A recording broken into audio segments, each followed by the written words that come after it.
Okay. Welcome, Commissioner Dare. I see you're. Okay, welcome to the Board of Commissioners meeting for 1 p.m. Monday, October 23rd, 2023. Is there any citizen input? The items not on the agenda. Is there anyone online? Okay, thank you. So at this time, order approving land use application. Hello. Hello. Hello, everybody. For the record, Stephanie Marshall, Assistant Legal Counsel. The matter brought to you today is consideration of order number 2023-048. And this follows the direction that we received per the stipulated peremptory writ entered by the Deschutes County Court last week. And this will, if the board approves this order, it will essentially direct that the hearings officer's decision attached as Exhibit C to the order is adopted as the final land use decision for the county in the 2T Sustainable Cattle and, let me get this all correctly, Sustainable Land and Cattle LLC. So this will close out the loop on the alternative writ of mandamus. So thinking back, so we did approve this kind of in this form after the date, correct? Correct. So this is basically doing it by court order. Correct. Instead of 3 days after an expiration of the window. Right. So. And very much- technically, yeah, technically how that works is once the 150 days passes and somebody petitions the court for a writ of mandamus, the county no longer has authority to make a decision. It's now in the hands of the court. So the court took that on, and that is why we are here now. We are the order would be in compliance with the directive from the court.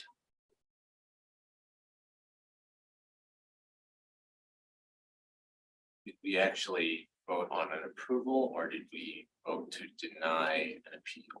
You voted to not hear the appeal.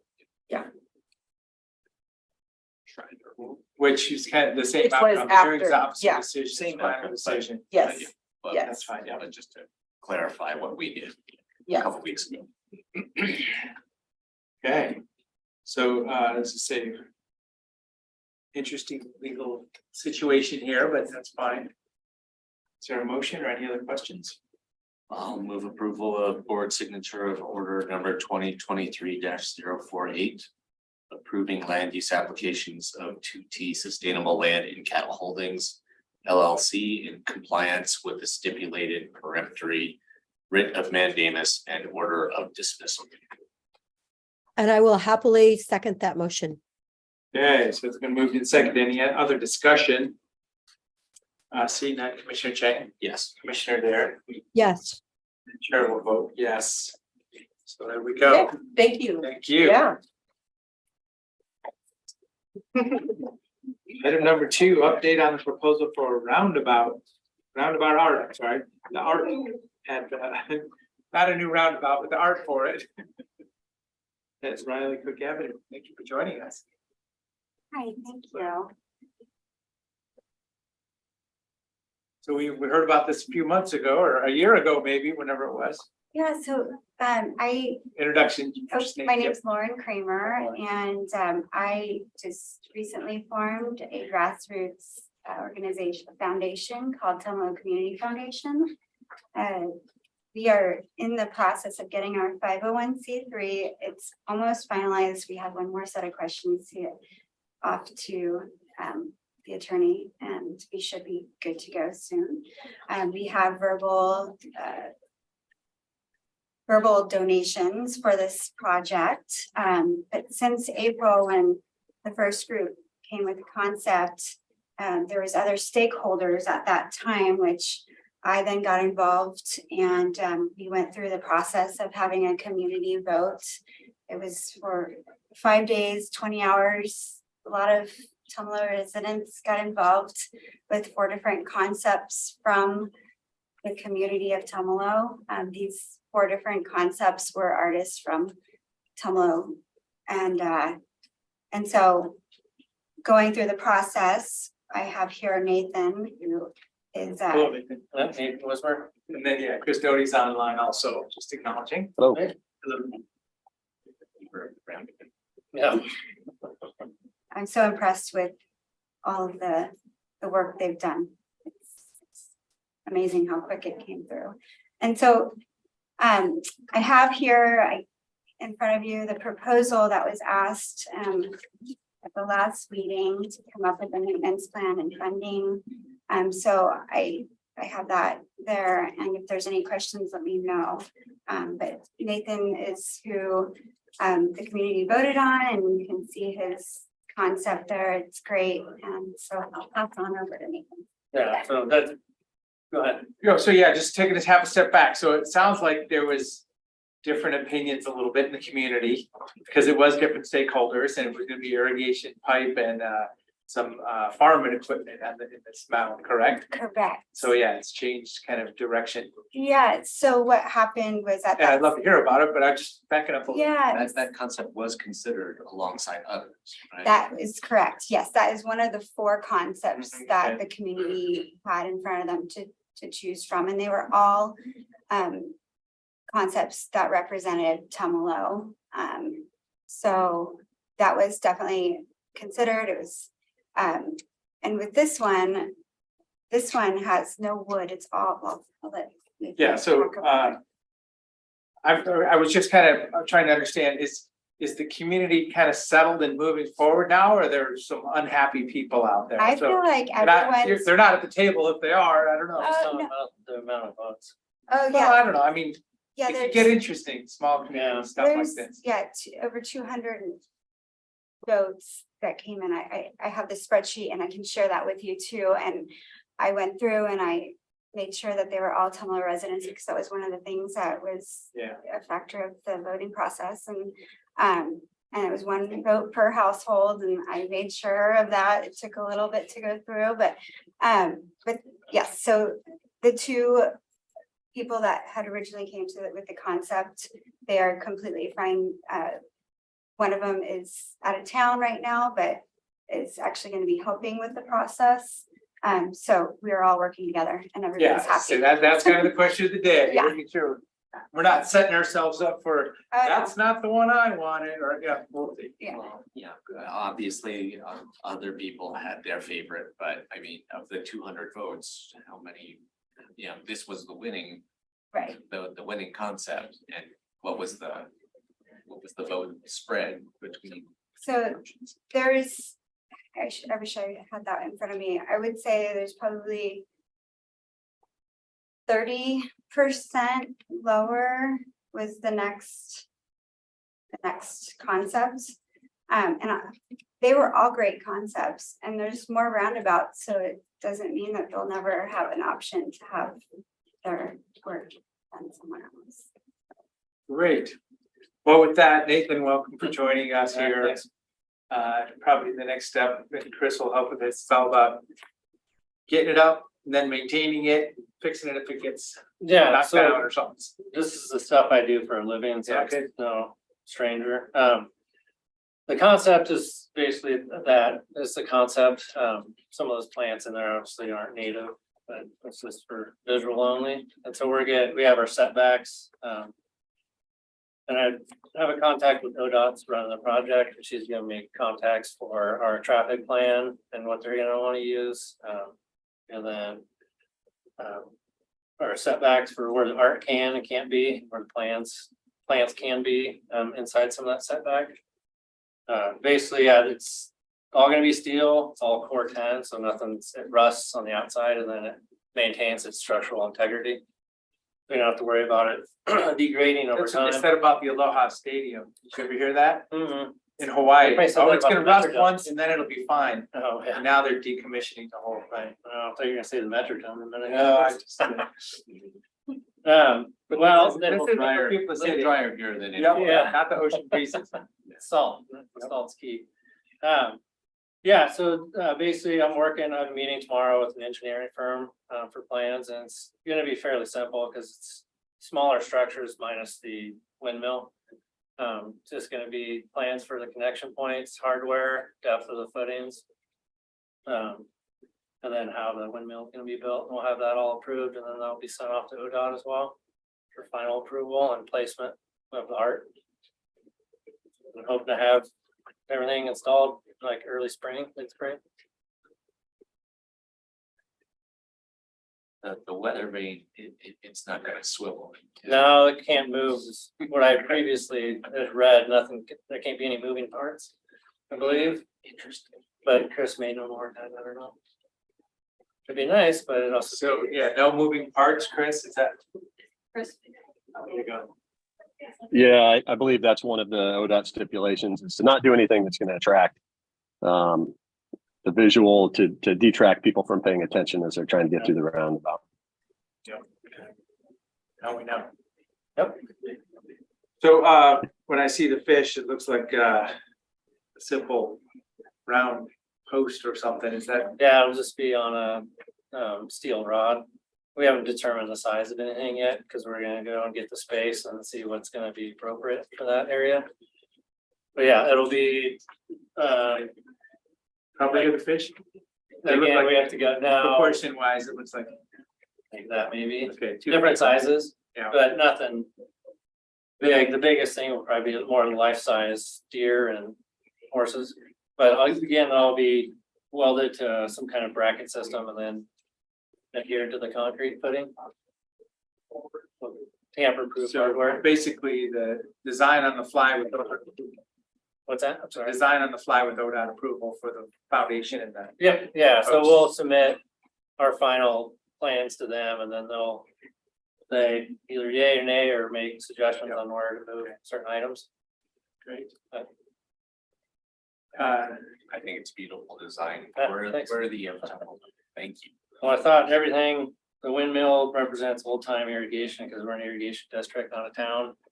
The fish because of the river, the horses because it's a giant horse community, and the deer because of the mule deer migration pattern area. Simple, but Commissioner Dare, any thoughts or question? Well, I'm really happy that the community all came together. I believe I had talked to Lauren a while ago. And I'm happy that, we had 200 votes and it looks appropriate. It's something I'll be driving around every day. So okay. the more just less distracting it is, I will be appreciative. Great. But Chris? beautiful. Oh, sorry, Chris, any thoughts? Yeah, just maybe one quick kind of re-summary of where we're at. So of course, ODOT owns the roundabout, and currently they're set to do a very minimalistic landscape treatment of Center Island, and ODOT will permit local government to basically take over the liability and maintenance of the Center Island, and so that's where Deschutes County gets involved in. And as a reminder, we asked the local folks in the community to do three things: develop a concept with broad community support board, and that's to kind of give you the understanding that yes, the community will like to see this, supports it, and you won't hear about complaints about the type of art that's going in there. Second, and I think this group has done that. The second thing is to fund the installation, and the third thing is to fund or come up with a maintenance agreement to allow that to be continually maintained. So those are the things that we take on as a county when we sign the IGA, that we're basically asking the community members to check those boxes for us. Once aboard, you are happy with both the concept, their fundraising, and then their maintenance plan. We will take that to ODOT and enter an intergovernmental agreement between the county and ODOT. ODOT will sign off on the treatment, the art installation, just more or less for safety, not for any sort of artistic elements.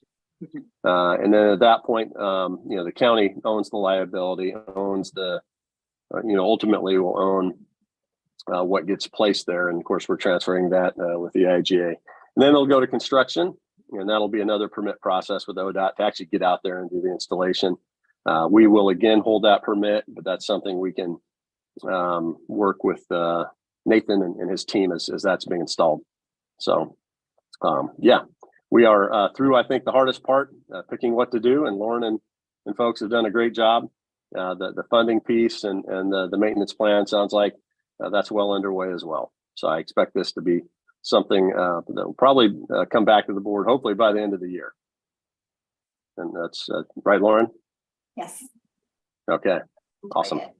Good, well, getting to be on the same page here. So let's say the fun part's building it, the maintenance plan is the kind of the long-term commitment for the community. And the Tumalo Community Foundation would be the fiscal entity behind that. So Yes.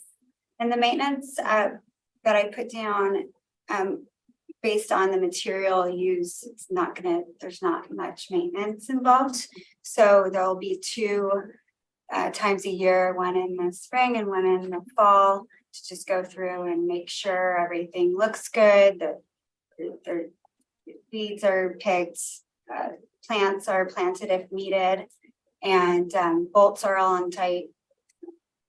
welds aren't broken. Yeah, and we can also hire engineer to come look at those as well, if needed. So who does maintenance at that point? Who does that? So we will, yeah, so I'm hoping in the fund, we have a lot of, there's funds that are coming in.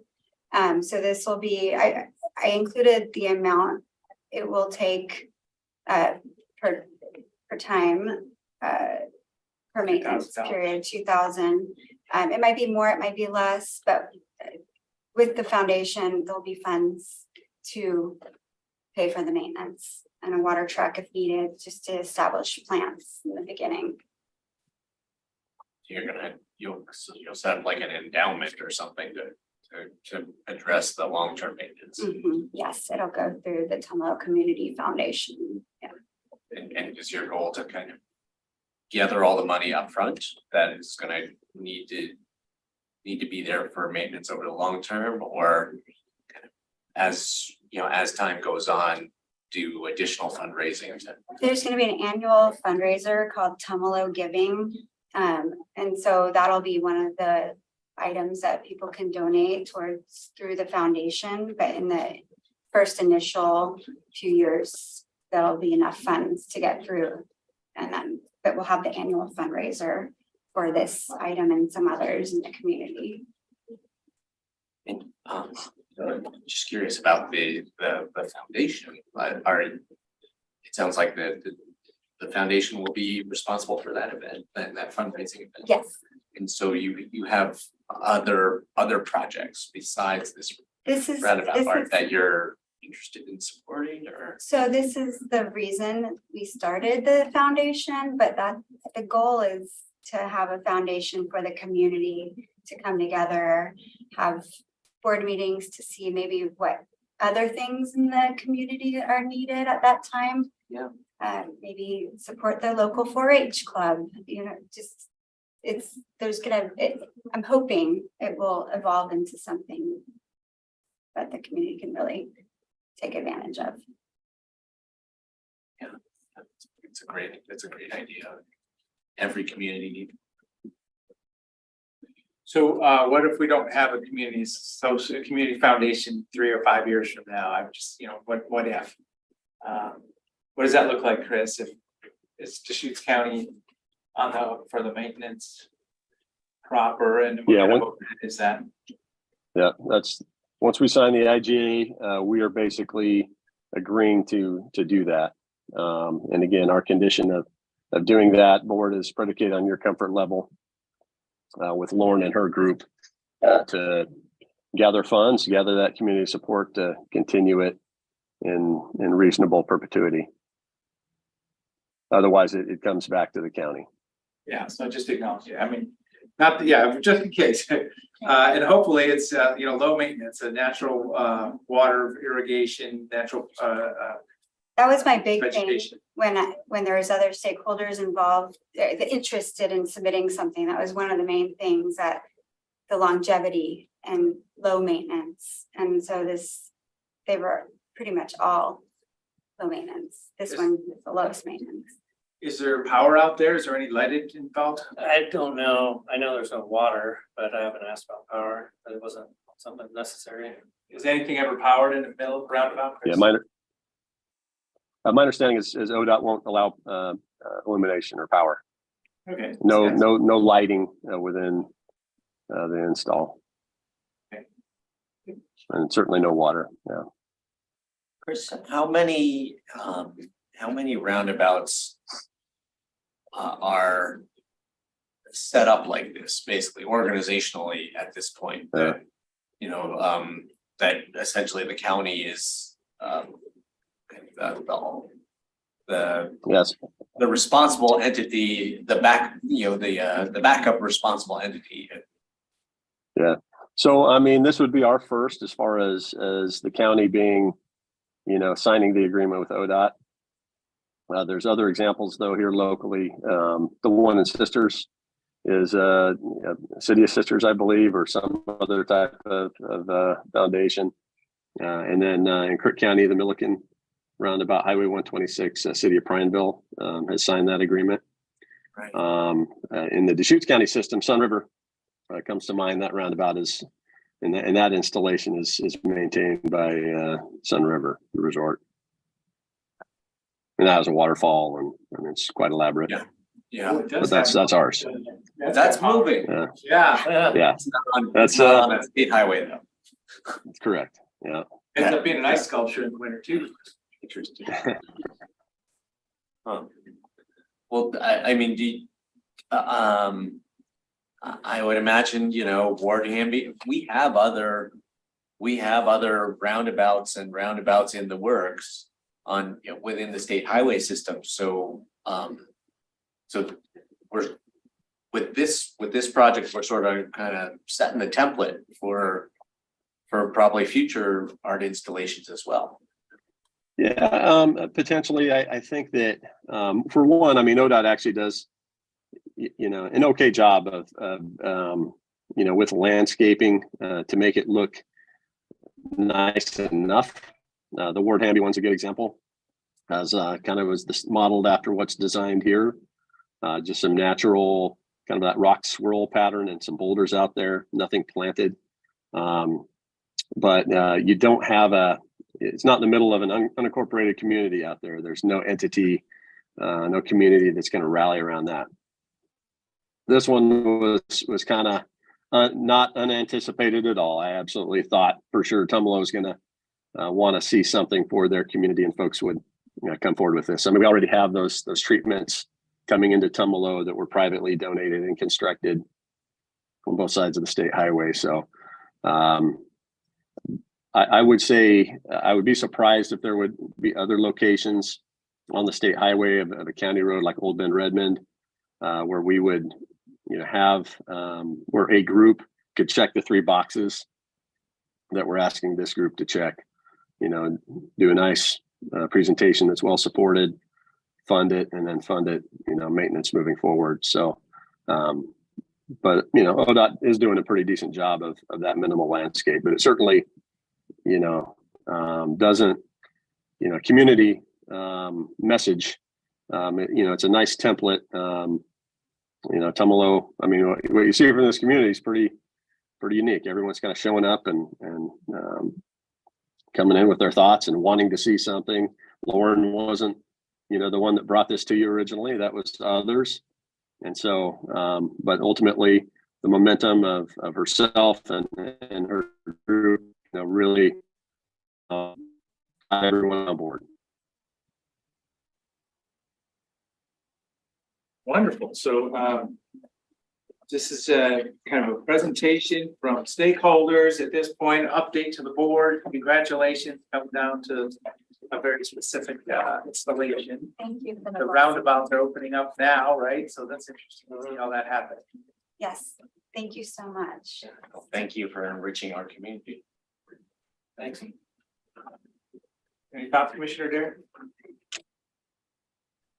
I think it looks great. Thank you, Lauren. Thank you so much for holding a democratic process in order to do something great for the community. I really appreciate it.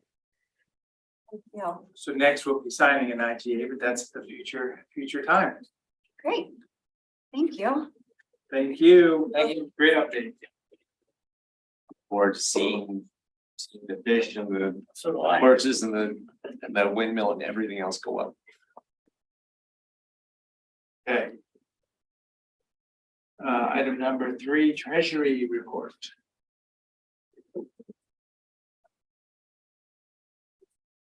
Oh, yeah. It's beautiful. Here you can, Yeah, there's an extra. yeah. These. Oh, yeah, well done. Pretty fun with the fish in the middle of the window. Symbolic. Good afternoon, Commissioners. For the record, I'm Bill Kuhn, Shutes County Treasurer. And I'd like to present the September Treasurer's Report. As I usually do, I'll lead with a high-level overview of economic conditions. I'd like to see our federal government work so collaboratively on trying to solve problems, but following up on last month's leading story, U.S. government barely avoided a shutdown due to an 11th hour settlement to extend funding to November 17th.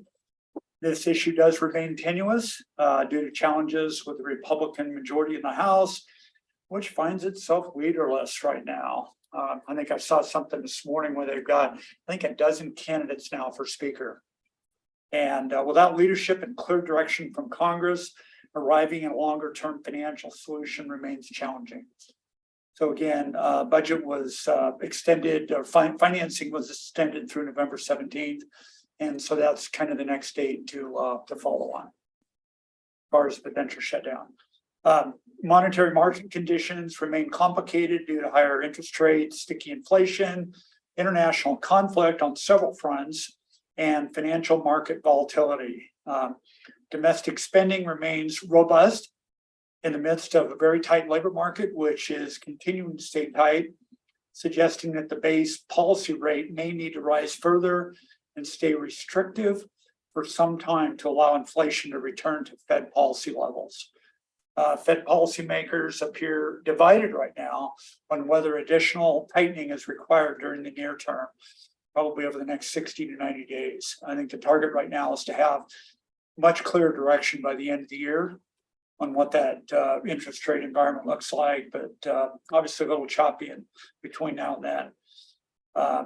The challenge remains with a pause in September, second round pause at their next meeting, which is held on November 1, may cause further uncertainty if investors assume that the Fed has reached a terminal interest rate level, and if inflation remains stubbornly high, begin to question the committee's resolve to reinstate price stability. So it's kind of a darned if you do and darned if you don't scenario.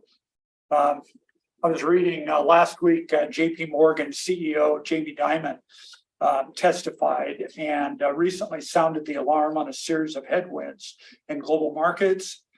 These included geopolitical turmoil, and again, Ukraine, Israel, Hamas, a number of different situations out there right now.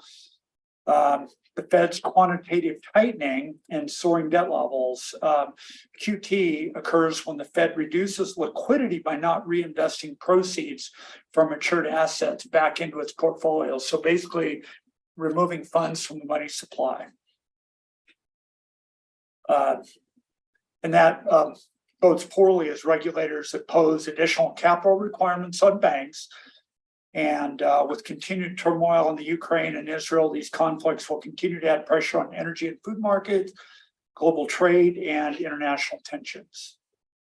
Some basic inflationary or production data. Core CPI remains steady at 3.7% for the month. Core inflationary pressures remain in rent and housing and food prices. With a seasonal uptick in energy costs expected this fall, forecasters are estimating the CPI stayed basically at 3.8% through the end of the year. For perspective, the CPI was 9.1% in June of 2022, but we're still quite a bit higher than the target of 2%. September jobs market reported payroll growth of 336,000 jobs, which was nearly double the 170,000, which was forecasted. And the overall unemployment rate remained unchanged at 3.8%.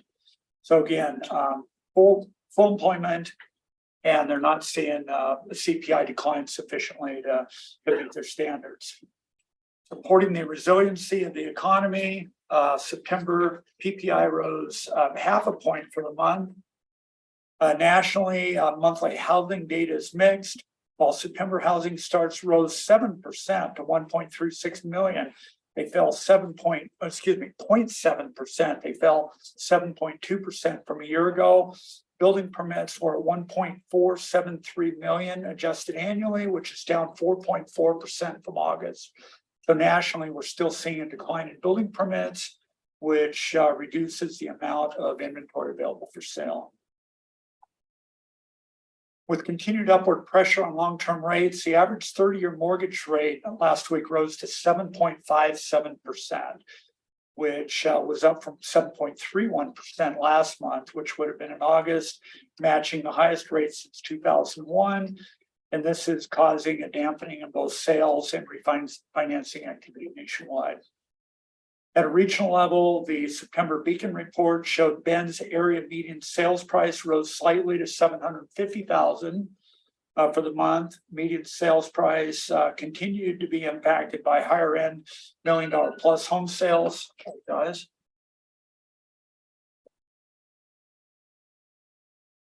Of the 139 total sales in August, 43 sales, roughly 24% were above $1 million. So that's tracking pretty consistently over the last few months. Also, of these 46 sales were cash transactions.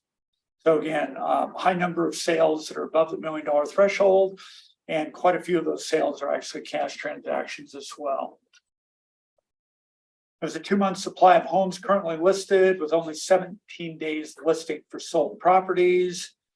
The Bend area single-family home building permits ticked up slightly to 50 permits, which was up from 40 for the prior month. Redmond statistics showed a median sales price of $506,000 for the month, which was up from the prior month, but down from $542,000 in August of 2022, which was kind of the high. And they currently have a 3-month supply of inventory. Redmond area permits were 32 for the month, which was declining from a yearly high of 35 in May. Most sales in the Redmond area again continue to be in that kind of $400,000 to $500,000 price point, which is really the kind of the affordable housing index for the region. A couple of other samples of other markets throughout the area. Sisters, median sales price was $570,000. Sun River, median sales price was $921,000. And LaPine rose to $425,000 for the month. Again, the elevated long-term rate environment is certainly having an impact on home sales. So I mentioned to my wife about what was our interest rate in 95 when we bought our first house, and it was 8%. And it just didn't seem like a thing at the time. No. So it was a long, steady, this is 95, long, steady period of, well, that's kind of the interest rate.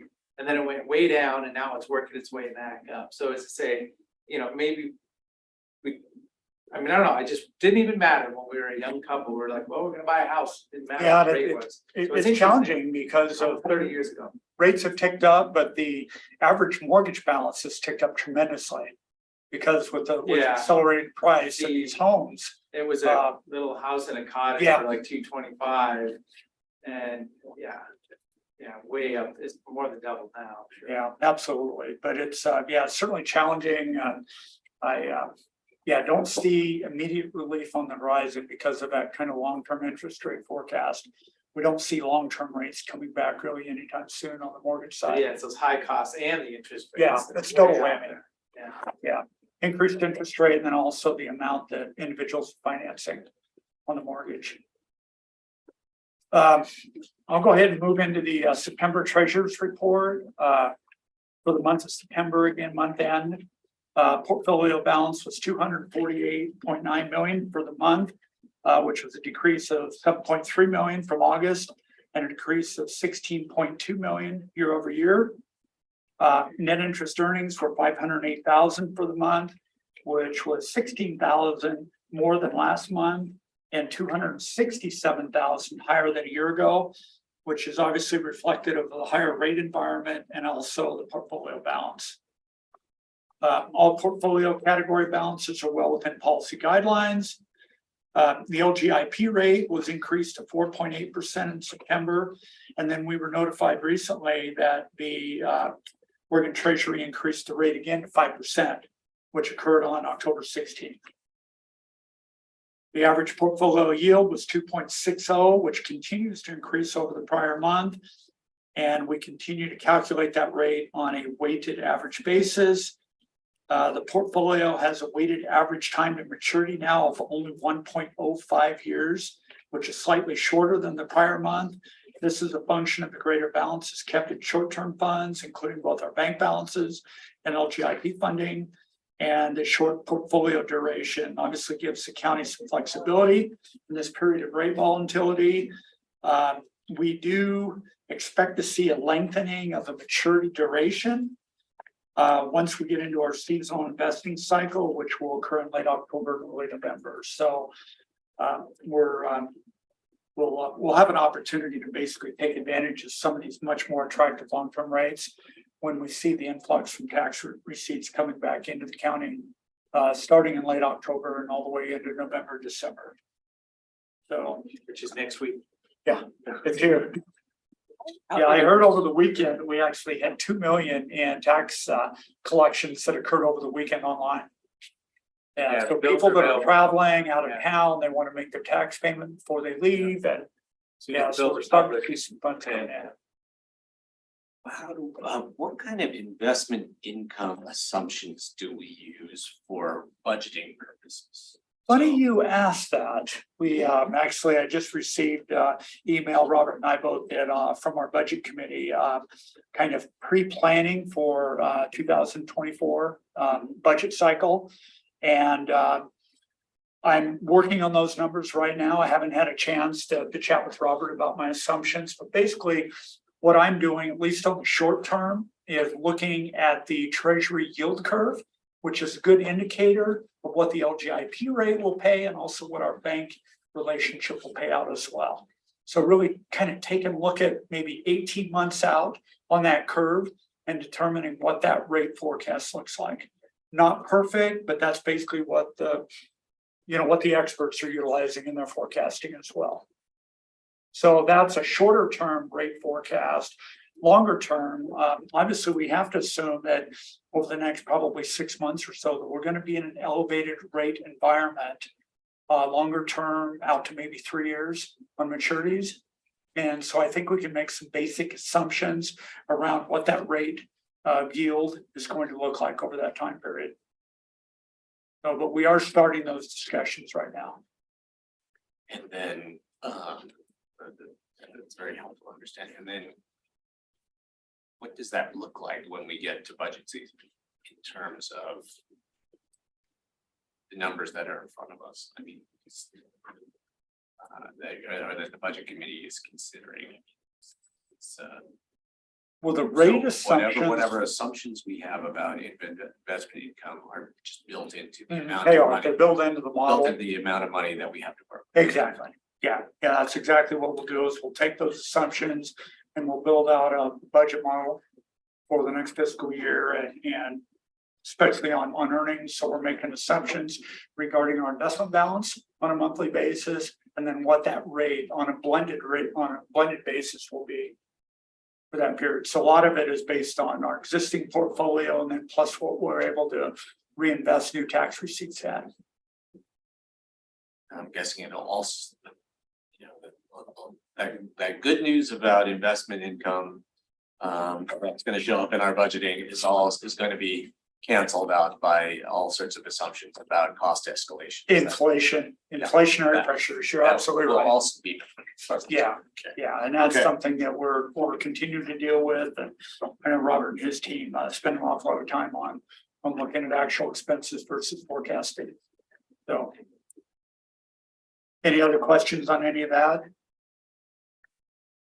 Just kind of observation about the portfolio balance, it's kind of going backwards from the end of September last year, but I think it's been mentioned that's really the ARPA funds that came through our system. So I just think of the trajectory over time, the whole kind of size of the organization is still on a trend there. Yeah, It's not really going backwards, because if we're going backwards, that would be the moment. Yeah, and I would say that ARPA obviously created an artificial stimulus where we received funding in advance of the disbursements, and I think Robert can share, I think we're down to about $8 million or so remaining on that, $8 to $9 million on that remaining $38,000 influx of ARPA funding that we received. We also have ongoing construction projects, including Negus Transfer Station that we pre-funded with bond. We had bond funding on that, and we're distributing those funds out on a monthly pay application. Let's say just kind of the big picture, there's 4 fiscal years in this portfolio balance here. So September 2020, it was below 200 million, and then we just started working above that number, and now we're basically landing at 250 again. So it's just acknowledging it's less than last year, but it's just because of those dollars. Yeah, and just the long term, kind of forecasting that's been done by the finance team in terms of what's happening with higher inflation and personnel costs, et cetera, that are impacting the county's operations. But and being mindful of obviously protecting and preserving our investment portfolio, making sure that we maintain liquidity and unrestricted funding, which is really critical. If I've got just a minute, I do want to touch on an item that's going to be on the consent agenda for Wednesday. And that was the request to open a new sweep account with our bank, First Interstate Bank, that will provide enhanced interest earnings. So we're talking a little bit about maximizing our interest earnings. And they've come up with a product that will actually, and it's targeted towards governmental entities. And it basically is going to offer a rate above a $9,000 or $9 million limit deposit balance that will pay the LGIP rate on a floating rate basis. So right now, those funds above $9 million only generate 0.15% earnings. And we're going to basically take those funds above $9 million and be able to generate the current LGIP rate, which is 5% on those funds. And this is going to be especially beneficial as we hit in the tax season. So we won't have to move funds back and forth as quickly as we normally do between our bank and the LGIP fund. I think it's going to result in a much more kind of efficient funds management process. And we have no limits on the maximum balance that we hold with the bank. So we get the benefit as well, where we do have a limit with the LGIP fund, which is currently 59.8 million. So we've got that benefit as well. So I think we're going to be a little bit more efficient in terms of not having to move money quite as quickly as we have in the past.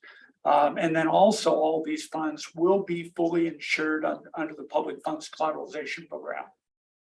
So it really is, in our mind, kind of a no-lose situation. We benefit, we actually enhance our current existing account structure with the bank. Obviously, as we well know, banks are very much interested in retaining and attracting deposits right now. So this kind of lends itself to supporting our bank as well and their operations in the community. So anyway, that's the backdrop on that. So when you see that consent agenda item on Wednesday, you'll know kind of the why behind that. So any questions on that? Is there any thought about still being diversified with LGIP, just so everything isn't in one place? We will continue to do that. Yeah, we're not, in my mind, it doesn't make sense to move away from the LGIP fund, but this would be ancillary to what we already have with the LGIP. And is it automatically following LGIP on the It date does. published? Yeah, the way it's been described to us, and the contractual agreement is that the rate will adjust to the LGIP rate when it's adjusted. Are other institutions doing this? So this is, Yeah. it's kind of the Yeah, banking world has figured out that Other if we banks, match this public available. they're being super aggressive right overnight, now yeah. on attracting and retaining deposits. It's just the nature of what all banks, as we saw earlier this year with the failure of Silicon Valley Bank and First Republic and others. It basically was a run on deposits, which forced them out of business. Well, so I'm just thinking through the process, we could be influential on that too. It's like, oh yeah, we didn't know we needed that $10 million lump sum for something or something overnight. We could pull some big money out of a bank too. Yeah. I'm just thinking to have both sides of the equation. It does work both ways. But again, I believe that the benefits of having this additional enhancement to our existing account structure, which is a contractual agreement. So what they're doing is they're modifying that structure to create an opportunity for Deschutes County to earn a much higher rate of return on balances above $9 million. So is that $9 million our contractual rate from kind of our banking services agreement? Exactly. Yeah, from a year ago. The contract that we signed a year ago, actually it was 2 years ago. It was mid 2022. That And it's- contract was signed. Do you think 9 million is just because of the size of our organization, or, is that? It was a tier. It was an established tier within that contract. That they had different tiers that they would offer different rates and and we have a pay balance that's built into that structure as well, but. So anyway, any questions that I might be able to answer on that other than what we've already talked about? Well, we had the investment advisory committee meeting week or On two Thursday. ago. Yeah. Good meetings. But yeah, a little while ago, so that was good. I was able to attend just the other. Yeah, that was great. We had other folks looking at this report, right? So it was the Uh-huh. September report, so one. Yeah, My impression is that there are other jurisdictions that are regularly bumping up against their maximum. Well, with the maximum of what they can put in LGIP. Mhm. I don't know if that's as much of an issue for us, but I could see having access to these kinds of accounts actually making it basically like. yeah, You know, we have in basically the past. extending your cap on your Yeah. LGIP investment. Yeah, my experience in this role obviously only goes back to January this year, but in the past, seasonally, as we have the huge influx of tax receipts coming in, they have to be parked someplace. And if we left them at the bank, they wouldn't generate any kind of a return at all. And then we have a cap with the LGIP. And they do give a little bit of flexibility within a couple of weeks of staying within that upper cap. But I think this just gives us an enhancement, an opportunity to not feel compelled to maybe move funds as quickly as possible into the LGIP because it's going to basically pay the same rate either way. And it'll give us a little bit more time to actually redeploy those funds into longer term investments. Well, and then the bond portfolio may shrink long term though, too, just the number of investments.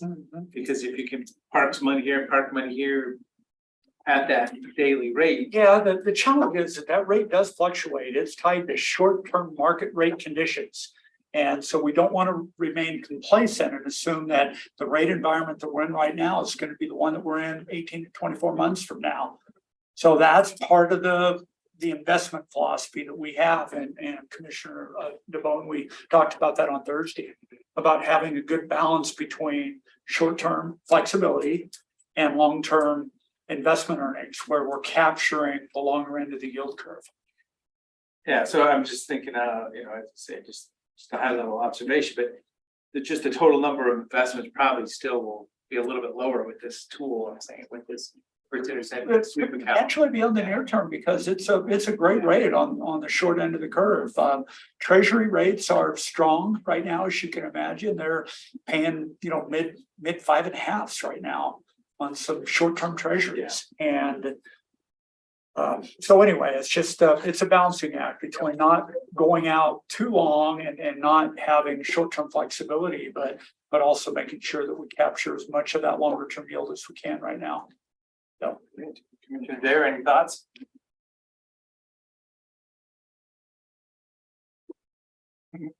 I was just calculating the interest the 508,000 over 215 million. And it's definitely, because there are greater interest rates out there. I'm glad. When did you say the LGIP went up? And it's actually at 5.0 now? Yeah, it's 5.0 and it went up on October 16th. So went up last week. Oh, Monday. Okay, all right. Yeah, it just went up. Yeah, I would hope. And then you're also saying First Interstate, you're saying we have to have a certain amount in that account for our monthly fee of 5,000? No, that's not a monthly fee for the account relationship. That's an internal fee that we charge for the treasury side of things, 5,000 a month. But there is, were you questioning whether or not there's a minimum balance? Because basically this is a threshold target that we get the 5% above $9 million balances that we maintain with First Interstate Bank. Okay, so we So have, that's just a threshold that's built into our account structure. okay, so we have 15 million with them, so we're getting 5% of the amount over 9 million. That's correct. Okay, all right. Thank you. Yeah, Yeah, thank you I would just think our interest income would be, in this time would be going up more. It is continuing to go up, obviously with the declining balances that we're seeing out there right now in the portfolios. So it's kind of rates are going up, but our balances are declining at the same time, especially over the last few months. But again, we're heading into our peak cash inflows over the next several months. So we'll have an opportunity to build our portfolio balance and also increase our short-term accounts as well. Thank you, Bill. You're very Okay, welcome. thank you. All right, thank you.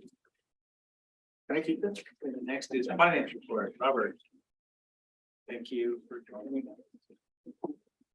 The rest of the numbers, all the other numbers. And now the rest of us. Yeah. So, Robert Tintel, Chief Financial Officer, for the record. And just to follow up a little bit, one comment on that. When we do have tax fund receipts earning interest, the districts do get their proportionate share of the interest as well. So we don't just hold on to all that money, but so it will benefit us for our portion of the tax receipts, but it also benefits the districts.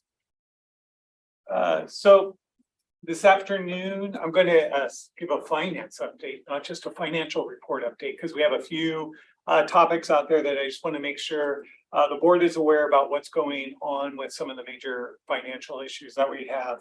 One of them is an update from Moody's Investor Service. We had, as you know, we're going out for our bond. And so on last week, Thursday, October 19th, Nick and I and Bill and Dan Emerson, Financial Planning Budget Manager, Jana Kane, Controller, attended a meeting with Moody's and gave an overview of the county and the financial aspects of it and answered their question. And so followed by the presentation, they provided some financial condition of the county, some reports based on some initial feedback. PFM advisors, which are our financial advisors, they also attended the meeting and they actually helped coordinate, put everything together. But overall, it went very well, and we will receive official comments from them on November 3rd of what our rating is. Currently, our rating is AA1. We expect we will be maintaining that rating. We always have hopes that it can be increased, but for our size of governments, AA1 is top notch. So we'll see, but yes. So this is because of the bond, we're going through this process, Yes. but the whole organization, if the rating changed, would be for the whole organization, not just Correct. for the bond. Correct, it's a county, right, and it would be, it's kind of when you go out for a home loan, they run your credit report right then for applying for it. This is our credit report on the county for applying for this bond. And it will stay that rate until the next time we have another rating, next time we go out for a bond, then we'll have to do another rating. So is it a request to do this rating as part of the bond or a requirement? Because we're doing a bond, we have to do this rating. We have to do a rating. Your bond, if you want to go for a public sale, you have to have a rating. And Moody's Investor Services, who we use, some agencies, usually larger agencies, you may get a Standard & Poor's rating in addition to a Moody's rating. You may want to get 2 ratings. It's typical 1 rating is minimum required. Well, thanks for going through that Yes. effort. I know that's a little bit of management exercise also. Yeah, it was good. Their verbal comments by Moody's really emphasized our strengths, including our conservative budgeting approach. They really like that, our manageable debt, stable economy, and our growth. They did make a comment, our pension liabilities are manageable. They did ask about our PERS reserve, which we currently have. It's $4.6 million. We haven't had to utilize it in the current budget year, but we'll see the next time PERS increase rates if we need to or not. But PERS is a pension cost or an outstanding cost all local governments are facing with. So, but they, again, and that was in their last report as well, they're manageable for our size of organization. But overall, the comments at the end were very favorable. So we look forward to a favorable rating announcement on November 3rd. And once it's public, obviously we'll forward that along as well. Related to our bond, new money for the courthouse, we also included in the resolution, the board approved, again, just like with the Negus bond. And if market rates are favorable, then we'll do a refund or refinance the 2013 bonds. However, at this point, it's not looking like we will include that because we are looking at a 4.56 true interest cost rate. And the 2013 bonds were at 4.07. So it's close. So we're not going to be doing that. Now, luckily for the courthouse bond, when we went through the financials and the board approved the resolution to go out for a bond, it was at 5.075 was the initial forecast back even when we did the budget of last year.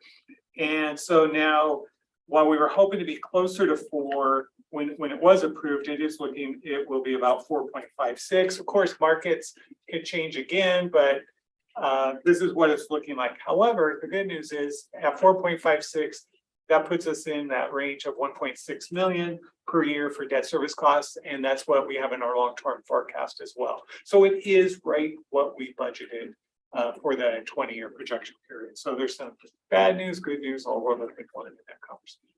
So it's 0.5 less than we've been assuming. Yes. That's great. Yeah, and the good news, again, back to conservative budgeting, our financial advisors, when we first went that estimate, they built in a 1.0 interest rate buffer in there. Who knew at that time interest rates would increase this overall short-term rates went up way more, but long-term rates, who knew at that time? But it was a good conservative measure. And so luckily we're still under that high number that was conservative. So 4.56, you could say, Yes. which kind of fits right back to the fact that if we had $2 million we needed to invest for 20 years or 10 years, and this is that same market, isn't it? For a public entity putting money, needing money at a rate. Yeah, so, you know, our investments may earn more, right? And the cost of debt may cost us a little more. Okay, any questions on the bond before I move on to the next topic? Nope. Okay, so I do want to give an update on the volunteer budget committee member vacancy that we have right now. Just want to let you know it closes today for that opening. So anyone listening out there, today is the deadline for submitting that. Once I receive all of the applications from Human Resources tomorrow, I will forward all of the applications to the Board of County Commissioners and other people that are on the panels. We will have 3 panels set up, 1 for each commissioner, with representatives of admin, budget committee, or sorry, budget office, myself, and a department representative, Janice, will be on there. So we'll have a broad overview and 3 different panels, ask questions. We'll ask for a ranking and just any comments from that. We'll summarize those, and hopefully, if it all comes well, then on the next day, Wednesday, November 1st, I'll come back during other business and provide you a summary of all that. And then the board can decide how everything lines up and where the end result is. We'll provide that information to the board at that time. Now, this assumes unless for some reason we get 50 applications at the last minute, and then there'll have to be another process to whittle that down. But at this point, it's looking like we should be able to interview all the candidates that may apply. If that changes, we'll let you know. Any questions on the process? All right, and without further ado, let's get into the financial report for September 2023 in your packet. That's page 113. Highlight of the general fund, which we'll talk a little bit more detail in a minute, but year-to-date revenue was 2.7 million or 6% of the budget. By comparison, last year revenue was 3.1 million, so down slightly less at 7.2%. Expenses are 10.9 million or 23.6% of the budget compared to last year. It was also 10.9 and 24.7% of budget. So you see the dashboard there, where nothing surprising on the dashboard. We're at, it seems to be on the targets where we thought they would be at this time. Again, we'll talk about the general fund a little bit more in just a moment. Page 114 in your packet is the position control summary. We did only add one position this past month, and it was an increase in health services. I do want to point out there was an error in the report in your packet. And if you look at the second line down for the clerk's office, it does show that there were 2.9 positions filled and 7.58 unfilled. That is, obviously it's not correct. They were filled. What the situation is, we were in the process when this report was ran. They were converting those admin tech positions to admin specialists. So if you just happen to run the report at the exact same time, they're going through these changes in the HR system. It just throws it off a little bit. So their vacancy is just 3.18% year to date. So their positions are filled. So overall at the bottom, we are at 10.97 of unfilled positions. So on the very bottom, total filled is 1109.06 and unfilled is 136.7. The total positions remain the same at 1245.76. So not to if you saw that with the clerk's office, not to worry about their staffing levels at this time. So then what's our actual unfilled percentage? 10.97% for the month.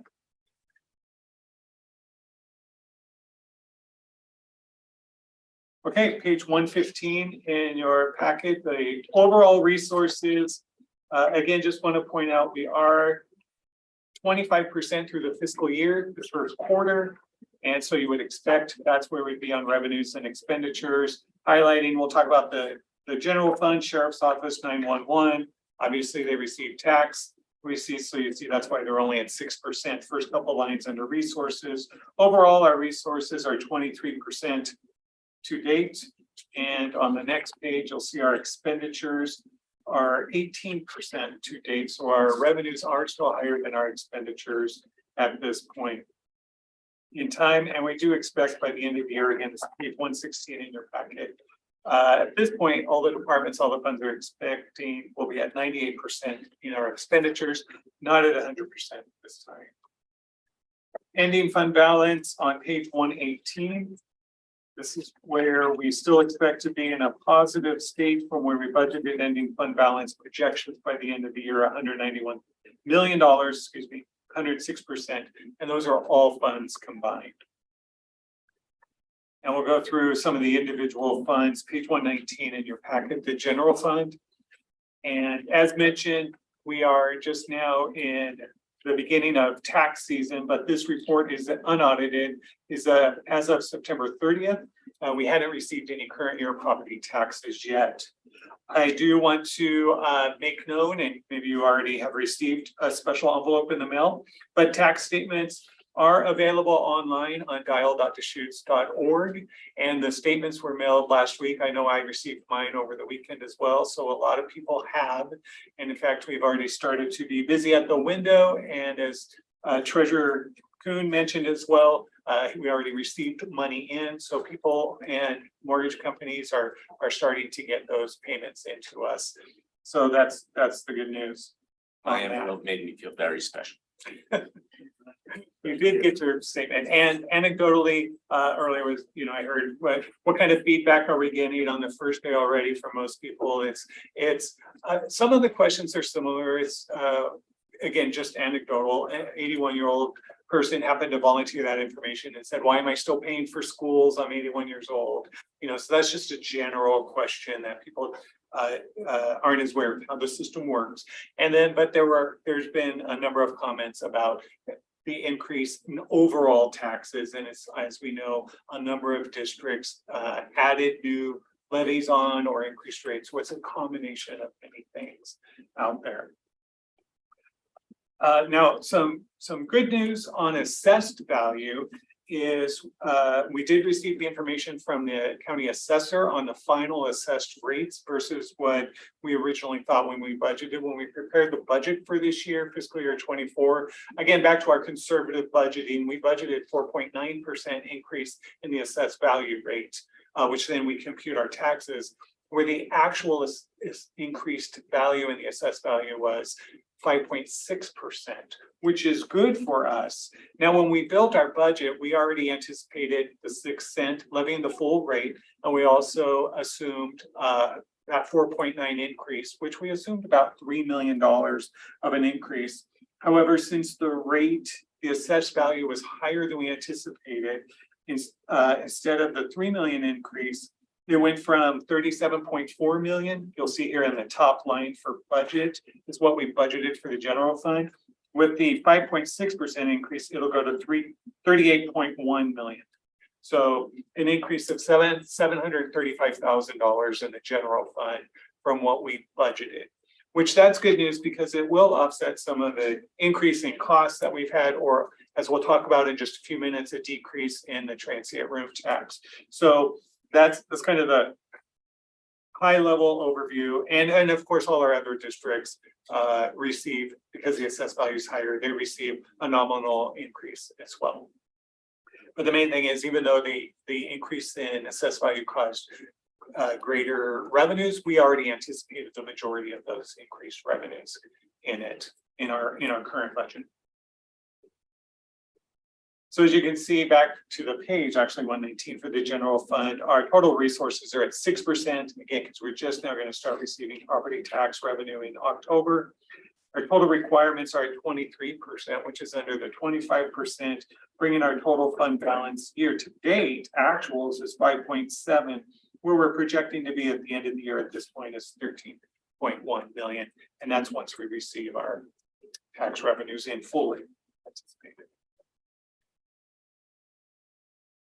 Okay, next page, 120 juvenile justice. Just want to point out one of their main revenues, OIA, basic diversion, that's paid quarterly, hasn't been received yet for this fiscal year, so that's why it's still at 0. Otherwise, they're on target under their expenditure requirements at 22%.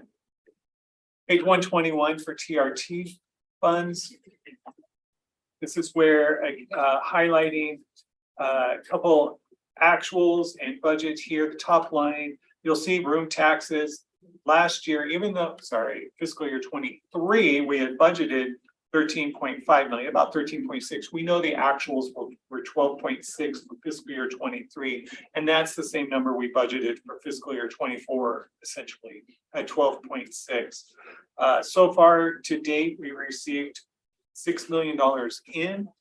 Based on the trend that we're seeing, we are anticipating to be down at this point. If the trend continues, we anticipate our revenues to be down about 400,000 on transient room tax. As we know, that can change for the better or the worse. Just to give you some comparisons, July through at this point, July through October, as you know, are usually our highest months for transient room tax revenue.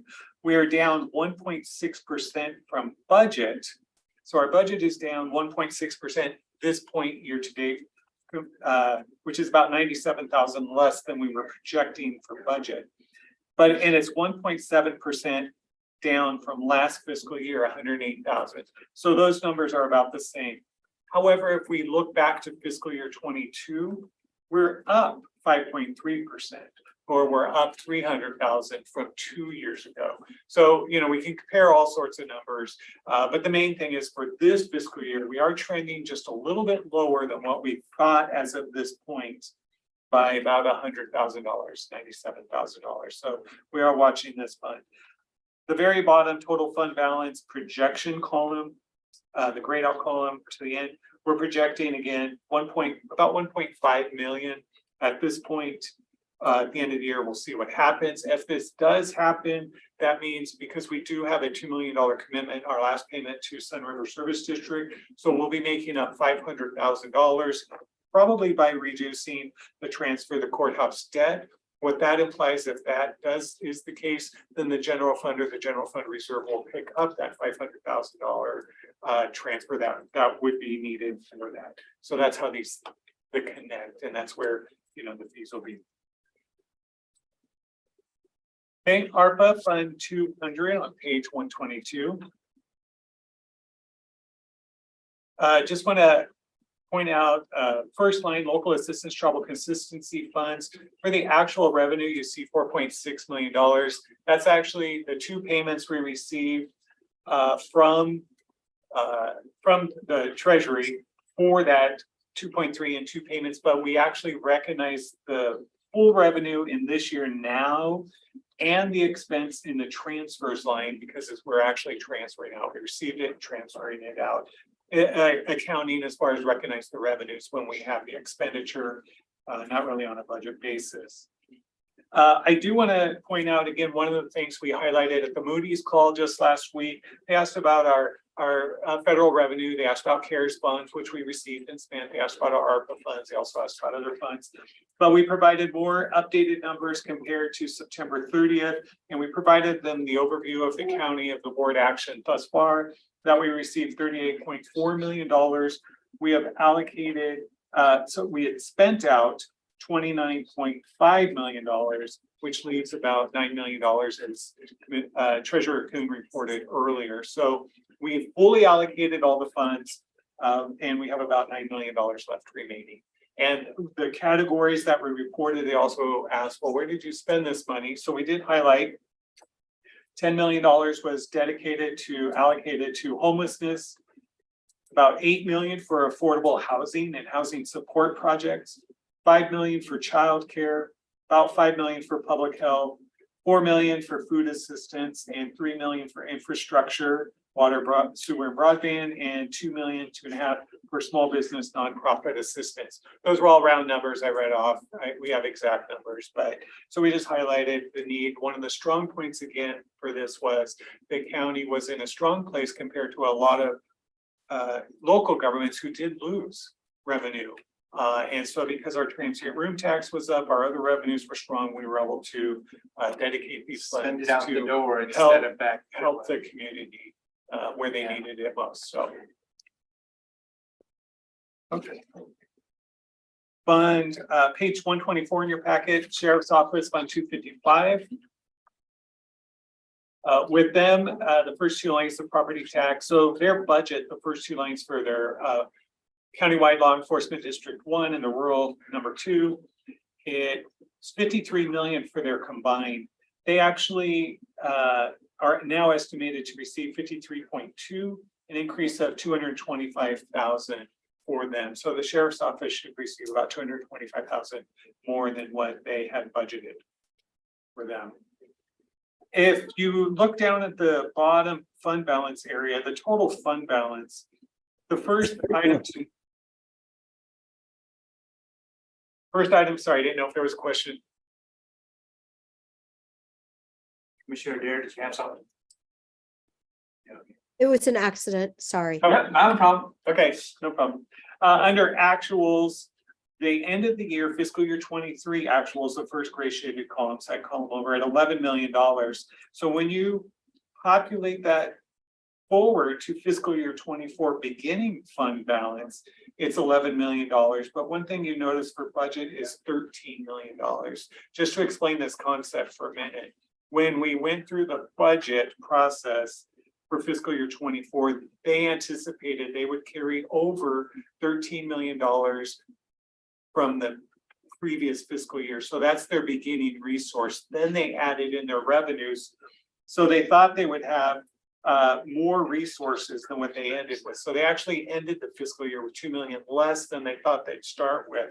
So that's why their actual total fund balance right now is negative, because they didn't carry over as much. So we will be working with the sheriff's office to true up actually all funds where you have a negative beginning working, your beginning working capital, your beginning fund balance is less than what you budgeted.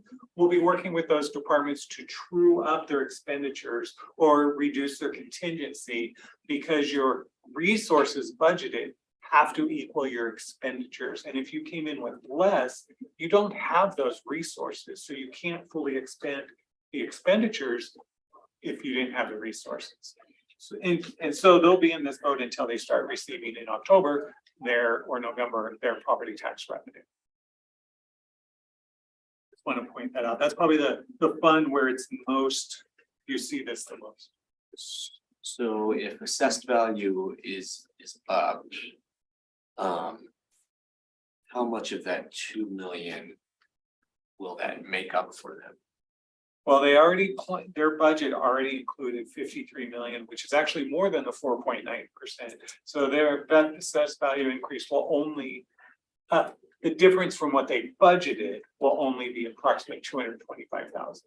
They already accounted for levying the full rate and an increase above 4.9. So based on the most recent numbers, they, according to their budget, would only see an increase in revenue of 225,000. So how much will they need to essentially scale their expenditures down from budgeted to make everything square? Yep, that's a great question. And that's what actually tomorrow, Dan Emerson, Budget and Financial Planning Manager, has a meeting with the Sheriff's Office. They'll have those conversations in prep of this. Now that the final numbers for total fund balance for fiscal year 23, they're not final, but they're so close to final. We're not anticipating any final adjustments unless the auditors find something where we need to make an adjustment. So they're considered near final numbers. So now that we know the final numbers, we can have those conversations and say, now that we know what your carryover is, where do we make these adjustments? Okay, page 125 in your packet, Health Services Fund 274. Their revenues at this point are 33%, what their current year actuals, projecting to be at 98% by the end of the year. Their total requirements and actuals are at 20%, and this is in total for the department. And their beginning fund balance, this is a case I want to point out. If you look at the beginning fund balance near the bottom, look at the middle two columns, budget. Health Services had the opposite effect. They said they were going to budget 11.4 million beginning working capital. They'd have resources to start with. They actually started the year with 12.5. So they have 1.1 million more than they thought they would start the year with at this point in time. Looking at Fund 274 Behavioral Health, specific behavioral health, page 127.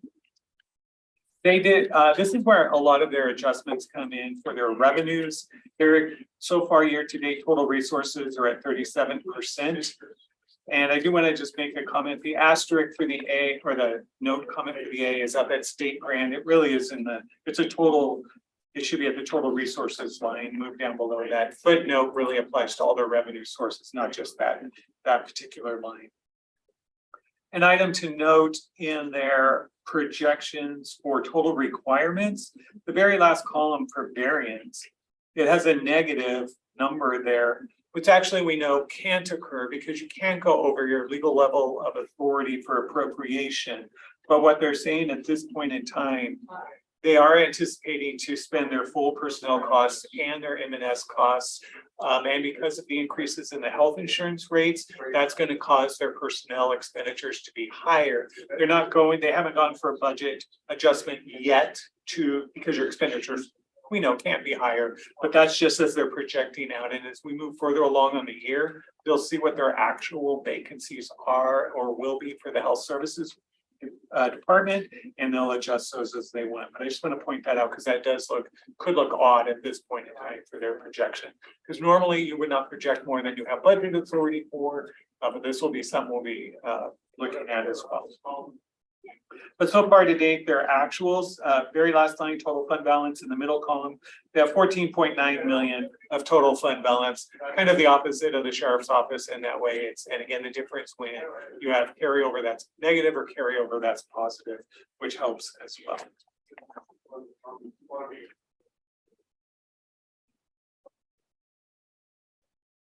Community Development Fund, page 129 in your packet, Fund 295.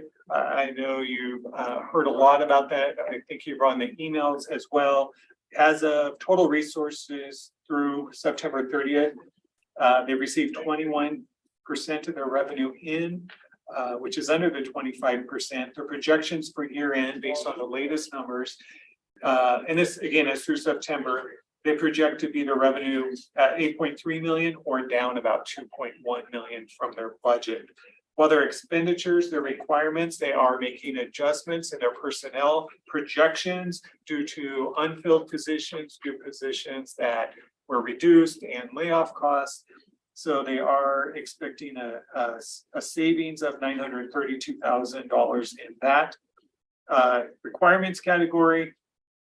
And then down total fund balance by the end of the year. The net at this point they're anticipating is their projection ending fund balance will be 863,000 or about 1.1 less than they originally had budgeted. CDD has spent about 160,000 of their reserves to provide ongoing services, and they anticipate reserve transfers in the next 2 quarters as well. As you know, they're managing their revenues and their resources. They reduced it to account for the reduced volumes and permitting levels. Road Fund 325, page 130, your packet. To date, they've spent they received 28% of the resources and 21% of the requirements. Essentially they're within budget on target for those funds. Adult parole and probation, same thing. Next page, 131, Fund 355. They're within their percentages.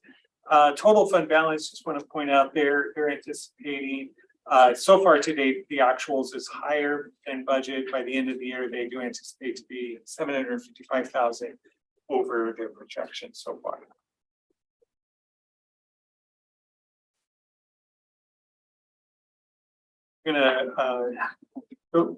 Question? I mean, we've been hearing from community justice about how state investment in state investment in the services that they're providing is down. I mean, they're coming out in a positive. They're coming out in a positive place just because they've ratcheted down so much on staffing. Is that?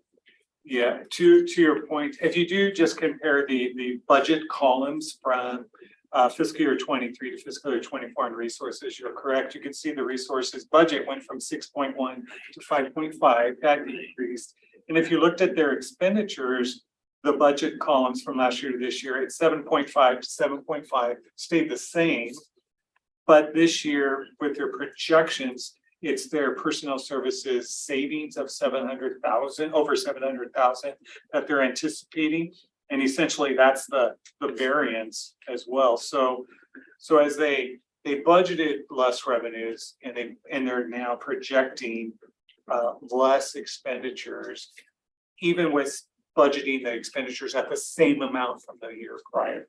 So they did not increase, overall there. Didn't increase between personnel and materials and supplies. Now, those two numbers did fluctuate. Personnel in total, you can see the total requirements of the state. And I'm sure they could provide more detail, on that. But even the revenue, the DOC grant went from a 4.7 budget to 4.1. So you can see where their revenues are budgeted down. Great question. And I do believe that there's hope that in the short session that the legislature is going to make them a little more whole. Making it work on the backs of workers. Okay, page 135 in your packet. If I going through the funds or seem to be on target, I'm continuing to move on. Parent Expo, Fund 615. Again, I just want to say tomorrow night, you're all aware, there's a joint Board of County Commissioners and Fair Board meeting.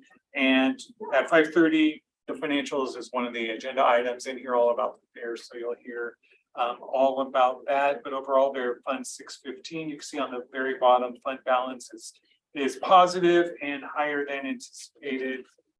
Same with the page 136 on the annual fair, Fund 616, you could see fiscal year 24, their actual fund balance 960,000, and their projection, by the time all their revenues get recorded, all the expenditures finally come in, they are projecting an increase over budget by 428,000 for their ending fund balance. Still positive at $674,000 for their projection.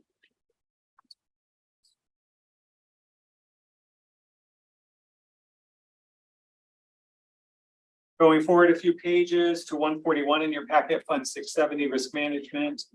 It's just highlighting, you never know when these payments and revenues per se are coming in, but 30% of revenues have come in and they're at 26% of expenditures. So they're within target and where they anticipate to be by the end of the year. They do anticipate the fund balance to be lower than what was, or from what it is now. But compared to budget, they will be higher. Their ending fund balance budgeted 6.6. The projection right now is $7.9 million. We recently talked about next page 142 health benefits fund, and this gets to where we at as far as revenue expenditures and total fund balance. Page 142 in your packet. So revenues, again, we're about on target 23% for receipts coming in. Expenditures were only at 15% as of, again, this is the first quarter, and a number of those expenditures that came in July were posted back to last fiscal year. So that's why the expenditures are less.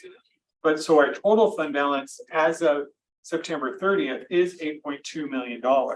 Although the projection for the end of the year, once we receive all our revenues, once we receive what we're expecting to be expenditures, the claims costs, our total fund balance at 4.2. So slightly above where we budgeted at 3.8, but it's still at the levels that are lower than what we had in recent years.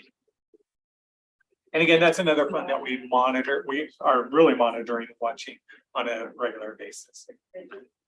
Finally, 911, page 143 in the packet. They budgeted the first line property tax revenue based on 4.9% assessed values, have receiving $10.9 million. The actual with the new assessed rate will be $11 million. So it's an increase of $69,603 for them. So a small increase, but helps within their fund, and they're within targets where they are. And if there's any questions, I can answer those specifically. Very thorough. Thank you very much. Commissioner Dare, any thoughts? 25% through the year. Yes, so Robert, was our balance like 16 million for quite a few years then for the health benefits fund? And then it Yeah.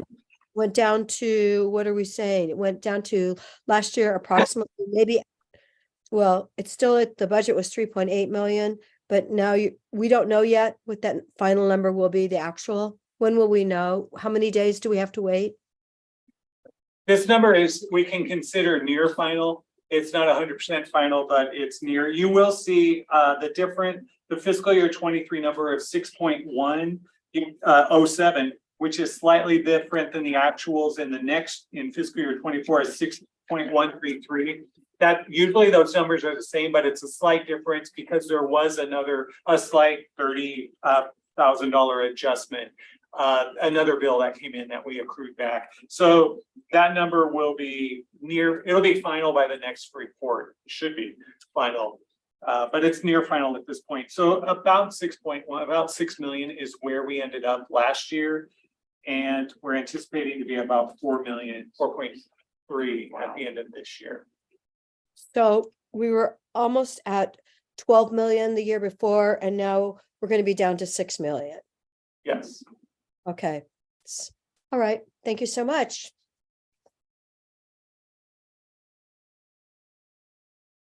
Okay, thank you. That's it for our published agenda. We've got a couple of letters and any other items. Dave, do you have something specific? I do have another item. Sure, thank you. You go first. Wonderful. He's trying to get me out of here, don't get it. Dave Doyle, County Attorney. No, you can stay afterward. You recall, Commissioners, a week or so back, 2 weeks, I sent you an email asking about the county's camping code and indicating that since it appears we don't have any sites identified or prepared to direct people to, that there's no real benefit in having our camping code take effect, which it will on November 21st, unless the board takes some action. It would be by way of another ordinance that would require an emergency adoption to delay the implementation date. We would be proposing at a minimum probably May 1st for an effective date. You could always repeal that if things moved quicker and you had sites prior to that. And if we get close to that date and we still don't have sites identified, we could push it out yet again. And again, the concern is if it takes effect on November 21, even if we don't apply it, we're subject to legal challenge. It's called a facial challenge. And rather than run that risk and again, years of litigation and lots of money, we thought it would probably be best to pull that back unless and until we have those sites identified. That's been mentioned. Commissioner Dare, you've heard about this, I understand. Yes. Yes. It's been challenging, hasn't it? Since I visited the sites, the state made available. And then I heard that the city might even have some more sites. And I'm like, well, when are we going to hear about those sites? So, changing it to May 1st is not ideal, but it's, I guess, it's what we have to do at this moment in time. We definitely need to help. I mean, those people that need help, hopefully the people that are welcome to have help, I would appreciate them being able to go to the navigation center or something in the meantime. Apparently the weather is going to change significantly this week. I don't know. So it looks like we could have a cold winter.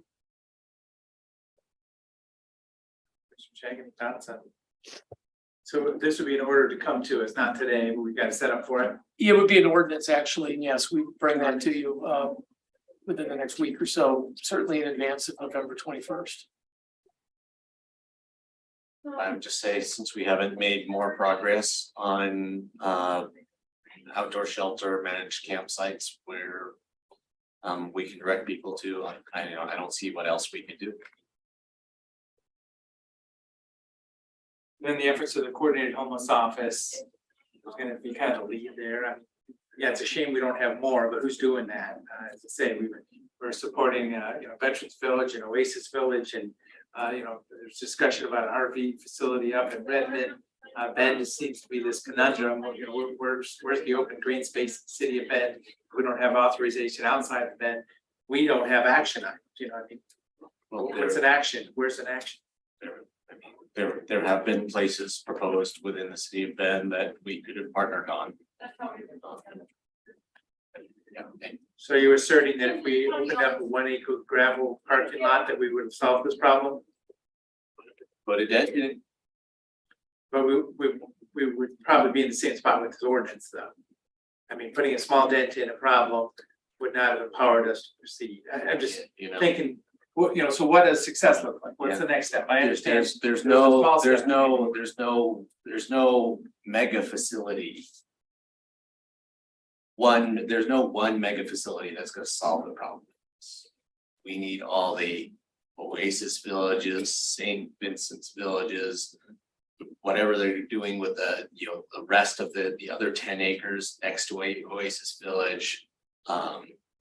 The Central Oregon Village site on the east side of Bend. We need all of that. We need, for lack of a better phrase, we need 1,000 points of light.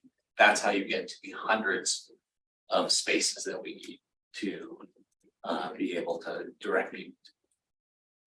Well, so I'm just toying with the thought of, do we even have this pending, because we're talking about delaying it for 5 or 6 months.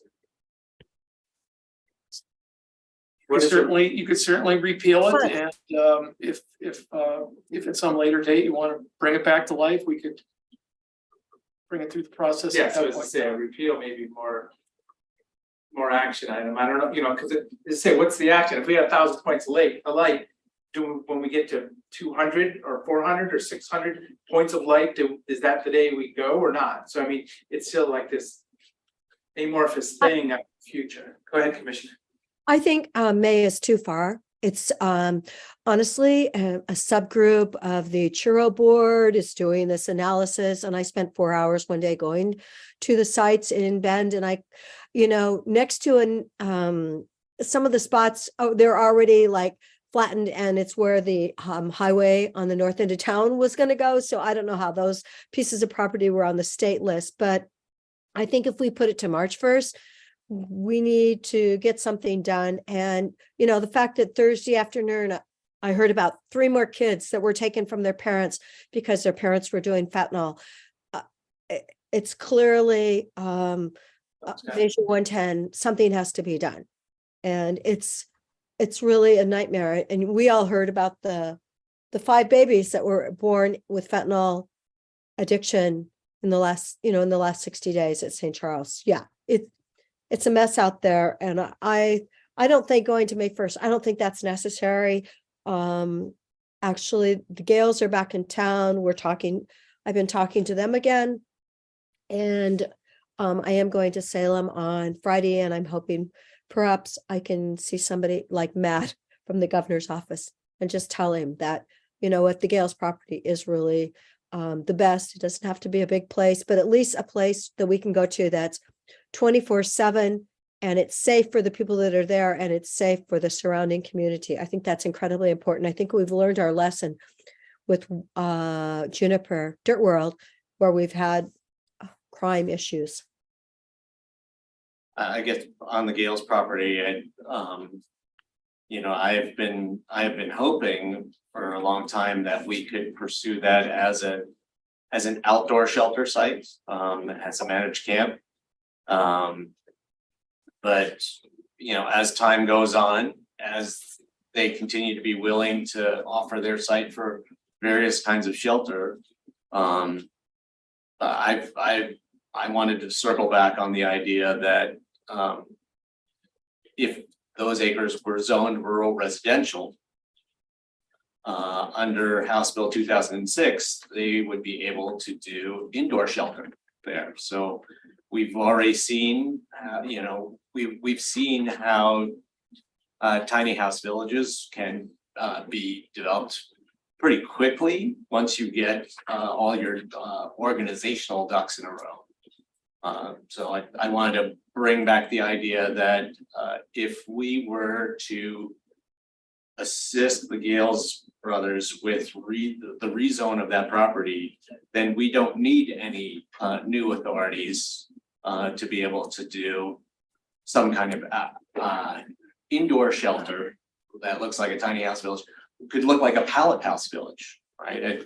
When I was at the Central Oregon Villages site, I blanking on what they're calling it. It's like, desert water or something like that. They were explaining to me how the 6 or 8 pallet shelters that they have out there, they're not going to need in short order after some stick-built tiny houses are constructed and can be moved in there. So there really isn't, it seems like this is the most acceptable form of shelter to our community to pursue. It may not be the most economically efficient way of providing shelter, but if it's the most acceptable way to neighborhoods of doing homeless shelter, then do what works in our community. So I want to put that back on the table that, if we pursued rezoning of the Gales property and then pursued indoor shelter in the form of tiny house village or something like that, then we don't have to try to make this out as some huge fight with Salem anymore.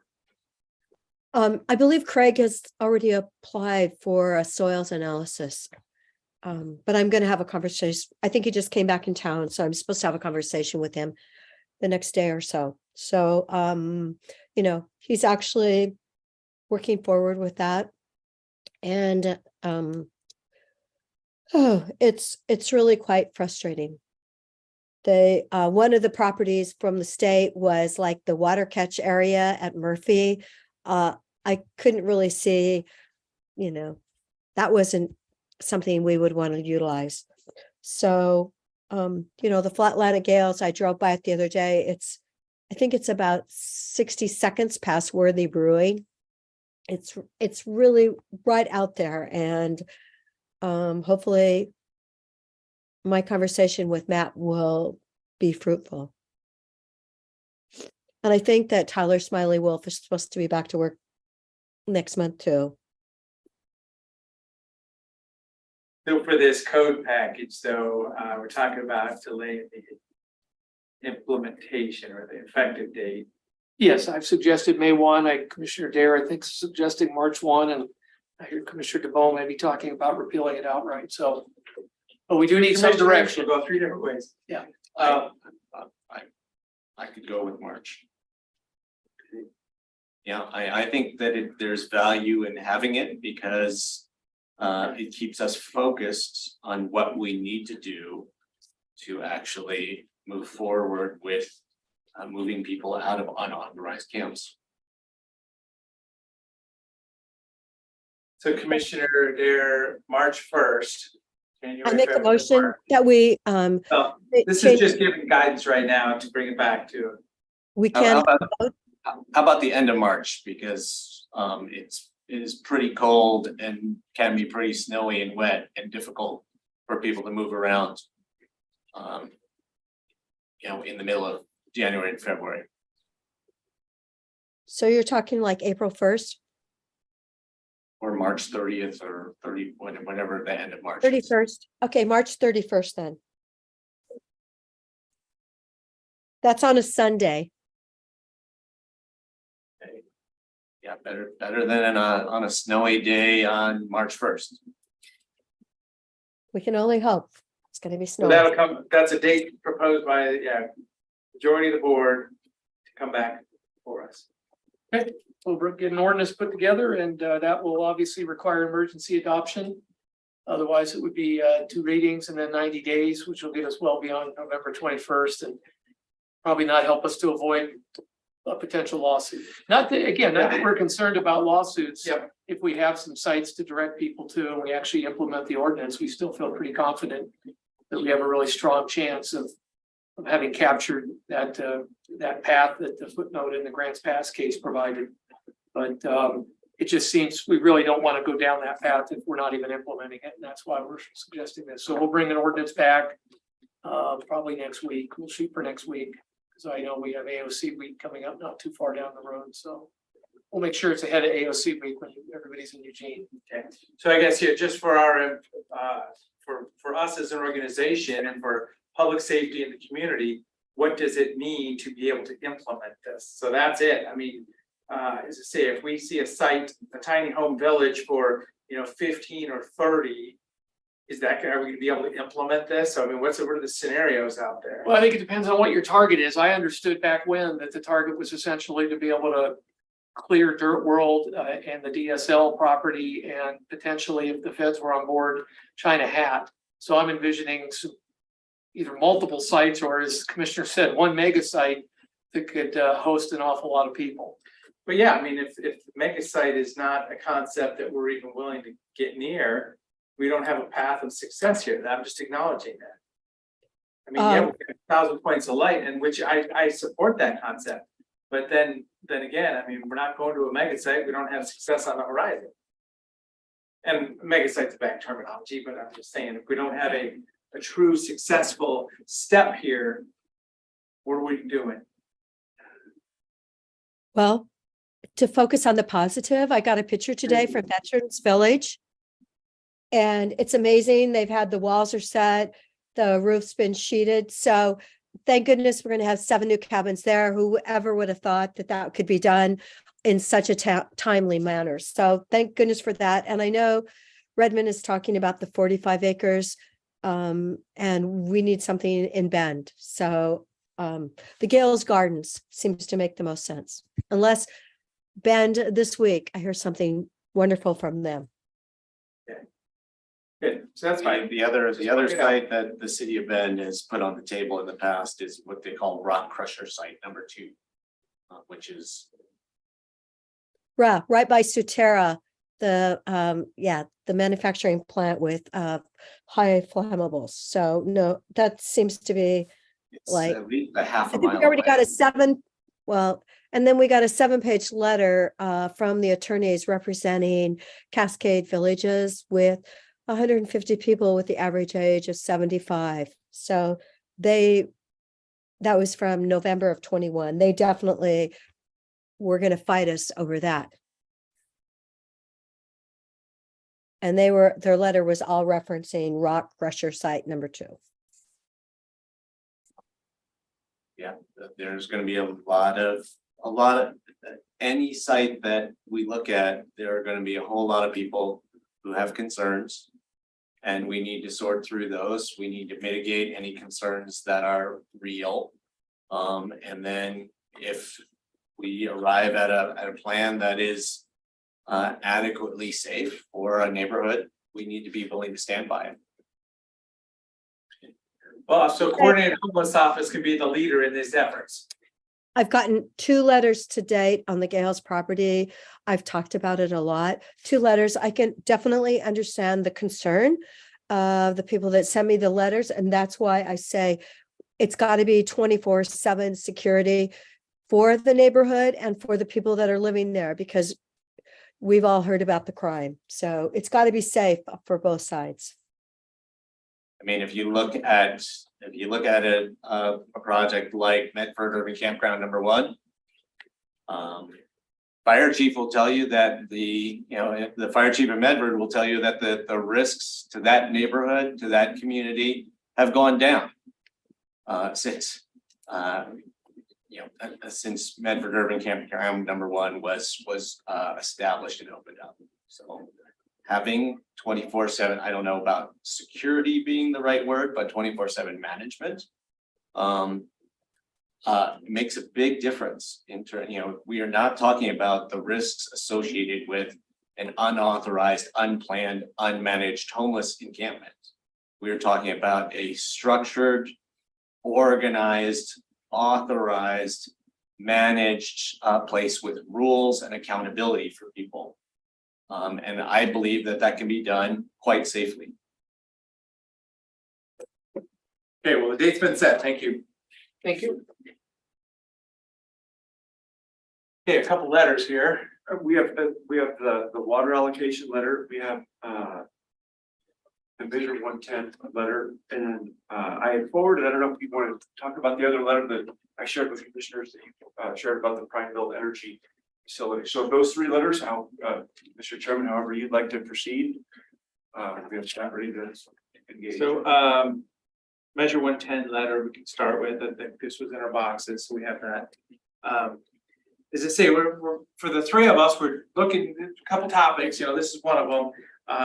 Let's kind of cut to it. Either we can have a common ground and we can write some letters of a position or not. I mean, because we've kind of bounced off this for a few times now. for this Measure 110 letter. There's a little wording. In the First paragraph, Yeah. last sentence Yeah. needs to be wording, just read out. Whoops. Although Measure Are 110. you talking about readily accessible access, or are you talking about services instead of serves? You mentioned the whole sentence. Yeah. Yeah, so I sent it to the sheriff and to our district attorney. Sheriff said he's gonna sign on with OSSA, so he just politely declined because he's got a path. Steve Gunnels mentioned he would sign the letter with just the edits to the sentences. So substantively, is there anything that is proposed to change? The bullets, I think are very good. I think the rest of it is not framed right. Well, so you want to rework the paragraph, the main paragraph in here, The first paragraph, their yeah. perspective. You know, this sentence, Measure 110 has not resulted in people entering treatment as a result of a drug position citation. I think that there are, at least from what I'm hearing across the state, there are people who enter treatment because of a drug position citation. Number two, I don't think that the drug position citations are actually being implemented. Like that they're not being issued. And so you expect people to go to treatment for a citation that you've never been given is unrealistic. So I think we can talk about how we want something besides this drug position citation system. But basically, the way that this sentence is written, it's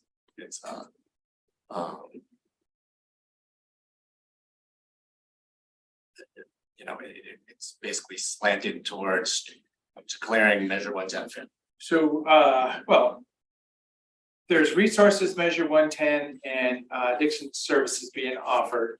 But I think I've heard a few times, especially as I say, Steve Gunnels and the sheriff, both of them have pointed out that these citations, the violations aren't substantive. They're not driving people to services. They're not even issuing them, so you don't even Yeah, so you're trying to So point out that this is an a little agency bit, that. this sentence is too strong for the actual factual basis of what's happening. So, as I say, it was the Measure 110 forum and Redmond, Steve Gunnels mentioned that this violation is less than a ticket for a seat belt. So you're referring to that is a good hook to get people that are possibly. So as I say. What I'm maybe saying is, A, we don't know. And B, for the some DA people it is. was clear, real clear, and that's not our world, that's his world. The DA can give a policy opinion. And the DA can also give data.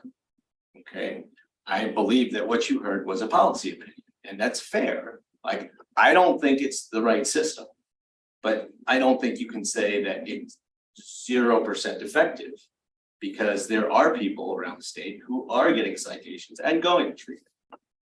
All right, let's talk And- about the 5 babies that were just born to fentanyl women. Well, yeah, as I said, maybe there's Yeah, a common like, ground here. who's protecting children in this case? Oh my God, and the 3 kids whose parents were still doing fentanyl in bed with their 3-year-old. So all those kids got taken by DHS. Somebody's got to be looking out for the kids. What are we doing to the children of our state with? The Okay, reason I want to get this letter right is because I care about those families just Don't as much as yell you do. up over me, please. I'm like, no, Steve had told Nick on, I think it was Friday morning, that he said repeal and replace Measure 110. This doesn't seem like we're saying repeal and replace. Honestly, somebody's got to think about the kids. It's just not working. People have lost their way. The fact that, Like I said, Doing what this drugs. letter asks for, these bullets are fine. If you want to strip this letter down to these bullets, I have no problem signing on to that. But the way that this letter is framed is problematic. So as I say, I mean, this may be too much. We're not gonna find common ground because just the implication of words together here are just going in different directions, even if, the intention might be common in the end. So I This, mean, is this there, sentence could just say something like. The drug possession citation system set up by Measure 110 is not providing sufficient drivers to get people into treatment. and that sounds good to me. I think maybe we could have started with that, proposed words. And if you wanted my proposed language, you could have asked for it. Instead of questioning. I'm just sensitive. I don't know how to go through this stuff. People are being triggered in all kinds of directions. So that does sound like appropriate words for that. If you want to read that again, please. So measure 110 has not resulted. I didn't write it, so I could watch the video. the Measure 110 drug possession citation. System is not resulting in sufficient numbers of people entering treatment. Yeah. That doesn't say that it doesn't work at Yeah. all. Commissioner Dare, does that sound appropriate? I'm not sure. Honestly, I want the bloody thing repealed. I have a meeting Friday afternoon from 1 to 4 regarding Measure 110 that Jessica Pratt has been leading on getting all the counties together. And, I just feel like I need to talk to Steve Gunnels again and see for more details. But I just, it's destroying our state. It's destroying children that are born here in Oregon. I'd also encourage you to ask, to watch Rick Trelevan's testimony to the whatever the body is that the legislature just set up, where he emphasizes that the treatment funding and the treatment services that are being supported by Measure 110 are absolutely needed. Okay, and yeah, right. He lost 3 patients in 1 week. He's lost 17 people this year. And I believe historically had lost 1 a year until this year. So apparently we need the treatments, but the measure itself, the decriminalization is not working. Well, so we may have a letter here. Let's not beat something that we have. So changing that proposed words from Commissioner Chang, fixing that next sentence and routing it, and I think we may be there. I mean, because as I say, this, we could talk about it a lot, but I would like to get a letter out, proposals to get it to the governor and our legislators. We're not saying what, repeal or what was my other terminology? Reform. Yeah, reform. So we're not even using either one of those right now. So I mean, I like, this is getting something out there. The bullet point says ensure there are effective and appropriate drivers to get people into treatment. That's kind of the. And that would, and changing That's the this state. sentence to mirror that, I think would be just fine. So let's get that form and see if Commissioner Adair is, as I say, I mean, if it doesn't come together, that's where we're at. So if, a letter doesn't get published, because we're not all ready to sign it, we can do whatever we want individually also. All right, I will send a new draft this afternoon based on that input and then bring it back, discuss it on Wednesday. I also think that the first paragraph or the first sentence of the bulleted paragraph could say something like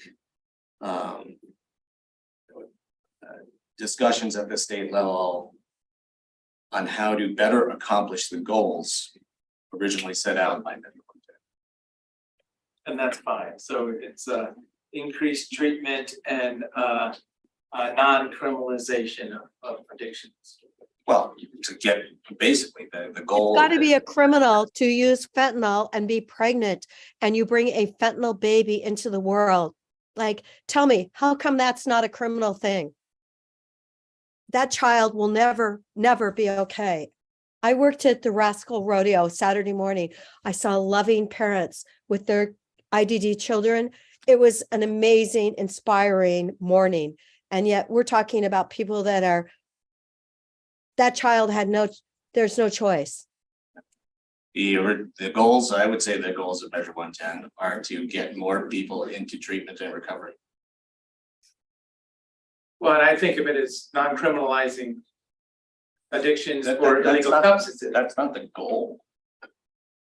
Well, not criminalizing, not No. hardening somebody, putting them in jail. I think that was one of the actions, one of the very tangible actions. That is the way that that policy is shaped out, but it's not the goal. The goal is to get people through treatment and recovery. And you could- Well, let's and take the out people the- who wrote Measure 110 thought that that was a means to the goal. Thanks. Let's, as I say, if the letter doesn't come together, but I mean, we may have a better version. All right, we'll bring back another comment. So then, water.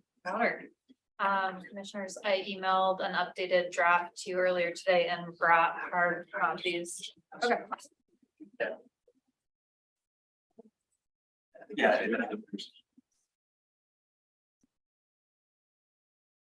So this is a draft that the board reviewed last week, and I made a few updates based on your discussion. Edits in blue are suggestions from Commissioner Chang, and the edit in red is a suggestion from Commissioner DeBonne. And certainly happy to take any additional feedback the board may have on this draft. My draft doesn't have anything in blue or red on my phone. I will text you and see how that size is, and if that doesn't work well, we can come up with another plan.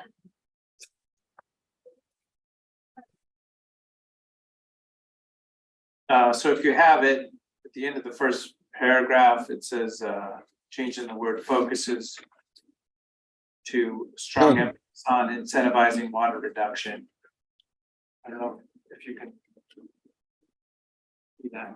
So as I say, the only item I said is, proposed polling cities need to be prioritized over other applicants for new groundwater permits for residential development.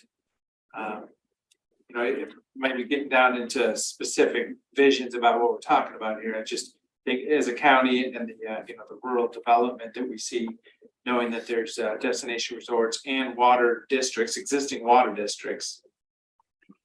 I'd rather just not make a statement about it. Cities are more important. Nobody's pulling the water permits of existing permit holders. This is about. Well, then, yeah, so then this may be our split decision here too. As I say, I mean, I've leaned towards allowing a, you know, other development in the rural county with a, you know, permit on paper. And if your philosophy is, nope, can't do that. Maybe we don't have common ground here. No, my philosophy is incorporate cities have first priority. Yeah, so as I say, Not that nobody else can get any groundwater, a new groundwater, but incorporated cities should have first priority. And if you'll recall. Yeah, so the whole I just reason don't we're- support these words in the whole letter. reason we're So if that's discussing our this, decision point, we may not if have. you'll recall, the whole reason this came to us was because the Central Oregon Cities Organization asked us to sign up to their letter.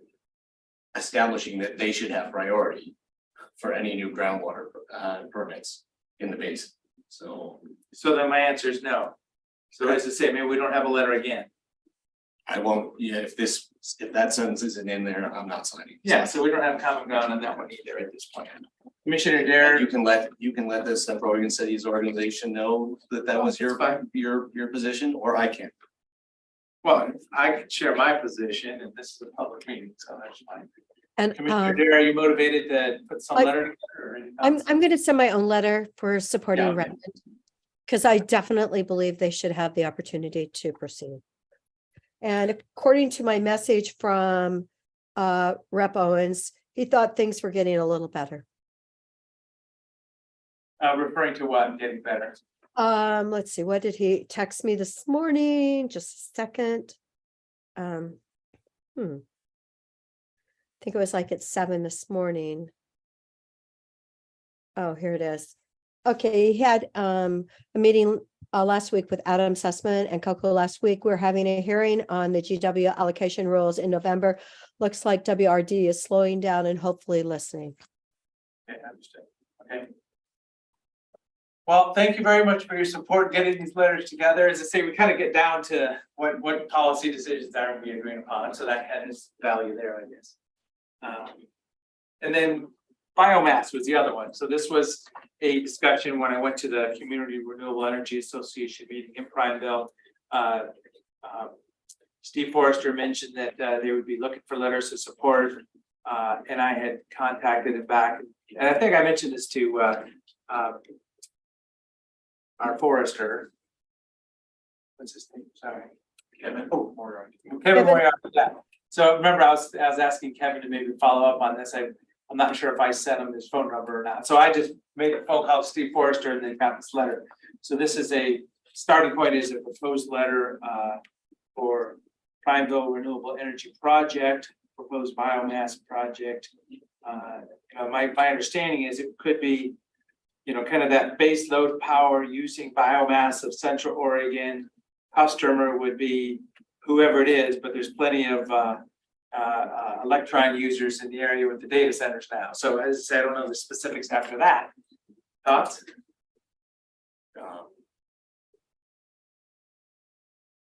This is not a letter to a specific grant Yeah. program. It's just a letter of support showing support biomass. And so unless I know specifically where they're sending this to, I don't know. I don't know how to evaluate whether this is a project to support or not. In my mind, at the highest level, there are a couple of things that differentiate a good biomass project from a bad biomass project. A good biomass project is economically viable. So if they're talking about power purchase, if they're talking about generating electricity, a good biomass project needs to have a reasonable power purchase price associated with it. If it doesn't have a a decent power purchase price associated with it, then the question of who pays to get the fuel out of the woods comes up. That's the second question that's really important to ask, because there have been all kinds of biomass power proponents who've come through the Central Oregon region, basing their whole business model on the assumption that the taxpayers are going to subsidize the grinding and hauling of material from the landing to their power plant, which is what would make their project economically viable. If the Forest Service is spending millions and millions of dollars to grind and haul stuff from the landing to a power plant, they are not spending millions of dollars on getting treatments done in the woods that we need to get done that actually make our community safer.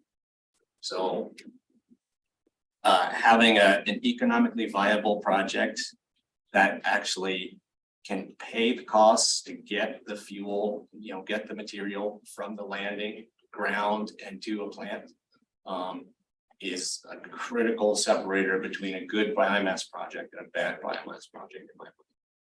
Another aspect of economic viability is the efficiency of the project. A standalone power plant probably achieves 30 to 40% efficiency in converting the potential energy in a stick of wood to usable energy. The combined heat and power project is probably more like 80 or 90% efficiency of converting the potential in that stick of wood to actual usable energy. And if this is not a combined heat and power project, then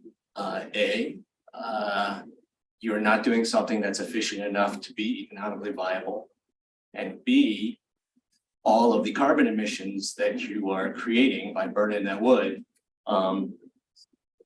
are not nearly as justified as if you're burning that wood in a high efficiency energy facility. So this letter doesn't address any of those questions. And it also doesn't identify a specific grant program that it's applying to. Those are the things that I would like to know and see before I signed on to a letter. Okay, Commissioner Darrow, would you support a general letter to the mayor of Prineville in support of the biomass plant without the details as Commissioner Chang just mentioned? I would sign the letter. I know the governor is supportive of the project. So if we can get that project going, I think it's would be outstanding. So I'm happy to sign it. So I know you mentioned you worked with Tim DeBoot for the last 20 years or whatever you mentioned. I worked with Tim DeBoot for a long time on Juniper, yeah. And you and I have the history of the southern Deschutes County area and the Pine area. I'm sure you studied that project and the proposals didn't go. So I understand all the aspects you just mentioned. I still come to the conclusion that combusting, biomass waste from our, 100-mile radius of wherever this place could be, is probably good for air quality and, getting some energy out of that wood. So, I mean, there's a lot of upsides to this and, everything you mentioned are the details that you've been able to study in previous, efforts. If the taxpayers have to massively subsidize the grinding and hauling of the material, Which is it means that we are taking taxpayer dollars Do you think- away from treatments in the forest, which are desperately needed to protect our community. But if there was some kind, that's fine. And that is We what, could go. that's what is made or broken every single proposal that all of those snake oil salesmen have trotted through Central Oregon over the last 15 years. As I say, we'll get a letter for two of us and it'll be a higher level statement, as I say. I mean, you do have the background and the knowledge to know what the next steps are. I do think of those as the next steps. I support utilization of biomass for energy. I just want to see it done in good projects versus not good projects. That's fine. And So, I mean, do you think this could be a good project or you don't think it's gonna be a good project? well, Is it possible? I have articulated these concerns Yeah. to Steve Forrester and other people. And they don't want to answer my questions. If people ask you important questions and you don't answer them, then I have no choice but to assume people are hiding something. Not hiding not hiding information that their project is economically flawed and unviable and will never get built, but hiding from a rigorous analysis of what are the basic fundamental fatal flaw questions that need to be asked about projects like these. Great, thank you. Okay, was that all the letters? That's all the letter. So with this letter, do you want a motion to approve or not? You want to vote on it? Okay, yeah, You want us to bring one back on As I Wednesday? say, Commissioner Adair, if you're supportive, we could have this letter. There's just a proposed letter to the city of Prineville mayor. Formatted in the Deschutes County letter. I move, we have signatures for the biomass letter to Steve Forrester, Mayor of Prineville. As I say, for the signature of two, as I say, would require somebody to sign it, but I'll second that. Any other discussion? So then Commissioner Adair Yes, for the letter and Commissioner Chang. Yeah. I know. You're not putting my We're name just trying to on it, document that we're gonna put a letter here. so I'll abstain. Okay, and I'll vote yes. So there we go. At least we got something. Okay, thank you very much. Any other items? Nothing to Saturday? I'll add one thing. The Mountain View Community Development Project that Rick Russell has shown the board. He's meeting with local state legislators to pitch the idea, trying to seek funding from the state, and he's asked me to attend some of those meetings just to confirm that the county land and support for the project on the county, from the county. So I'll just be attending those meetings. Okay, well, as I say, we've leased that footprint. That's part of the same 12 acres, correct? To the city of Redmond. And I support that if there's housing options offered, then go get them. So any other thoughts or just acknowledging they don't be entertained? I'm always excited for discussions with the Oasis Village folks. This would be the Mountain View Yeah. development. And Mountain. Okay, Commissioner Dare, any thoughts? I did hear from Rick that he is revising his projections up a bit for people that are gonna move on from safe parking. So that was an email I received from him last week. So glad to see that. And the Spencer Court project, unfortunately, those apartments won't be ready for 6 months if we're lucky. So I guess I see that we're gonna have snow projected like tomorrow night. Snow? Dropping quick, yeah. It's still October. Oh, Okay. no, it's time for a good snowstorm and then it can warm up again right afterwards. Oh, sure. Great. So next Monday is Eastern Oregon Counties Association meeting, in-person meeting in LeGrand, and I'm thinking I want to get over there for that. Showing the support, the partnership of that group. So that would mean we either don't have a meeting next week or I wouldn't attend on Monday afternoon. Agenda items generally been kind of light right now.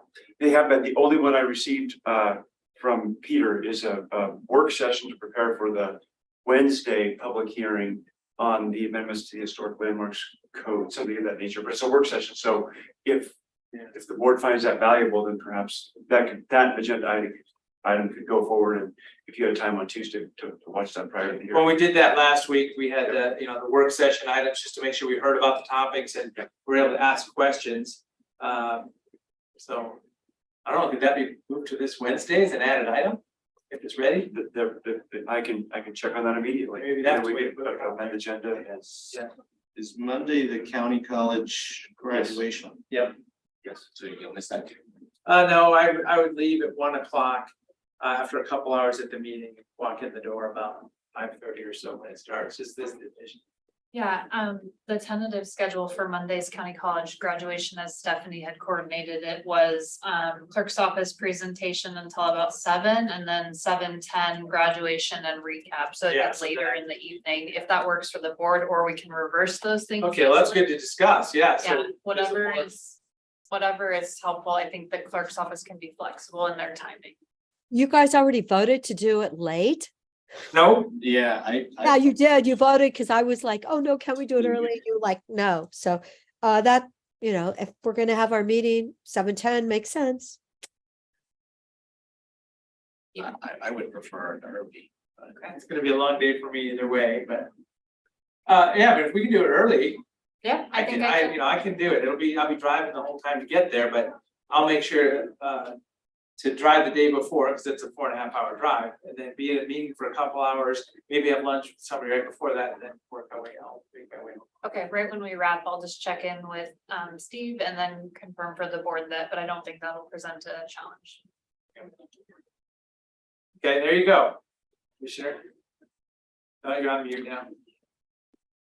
What was that? So now we're going to do the graduation ceremony early. Yes, Two of you voted to have it late. I don't remember specifically. I'm very flexible. Right. Sounds good. There's a. So what are the two times we're talking about? 7:10 or when? 5:30 or 7:10.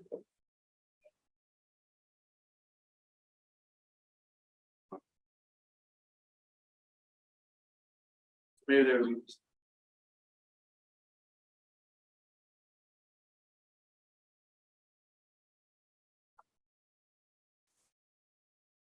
Is there another event that night? Yeah. There's a community reception for the Oregon Community Foundation. That runs till. I could be there at 5:30.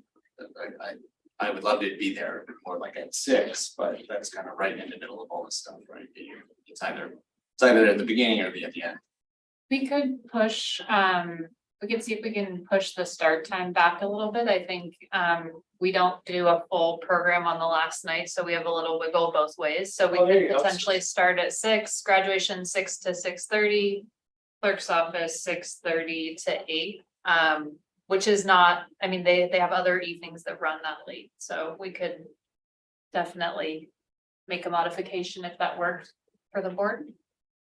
So it's 6 o'clock start time, Commissioner here. Sounds fine. Okay, Thank you. here we go. then I'll really be there at 6 instead of 5:45 like I was planning. Okay, anything else? Peter's confirmed that they can accommodate moving the work session up, which is fairly brief this Wednesday. We'll just work on revising the agenda and publicly, as long as we get that. The agenda posted I think today, because it's the work session, it's not a vote, it's not a decision, it's just a work session. Okay, anything else? Seeing none? I can put it on the radar that, next week on Thursday and Friday, the EPA is coming to town. To do a, roundtable with DEQ, ODF. A number of stakeholders, local stakeholders, the Forest Service on prescribed fire smoke. I've been asking them to try to get us a little bit of flexibility, so that we can get some more prescribed fire done in our community.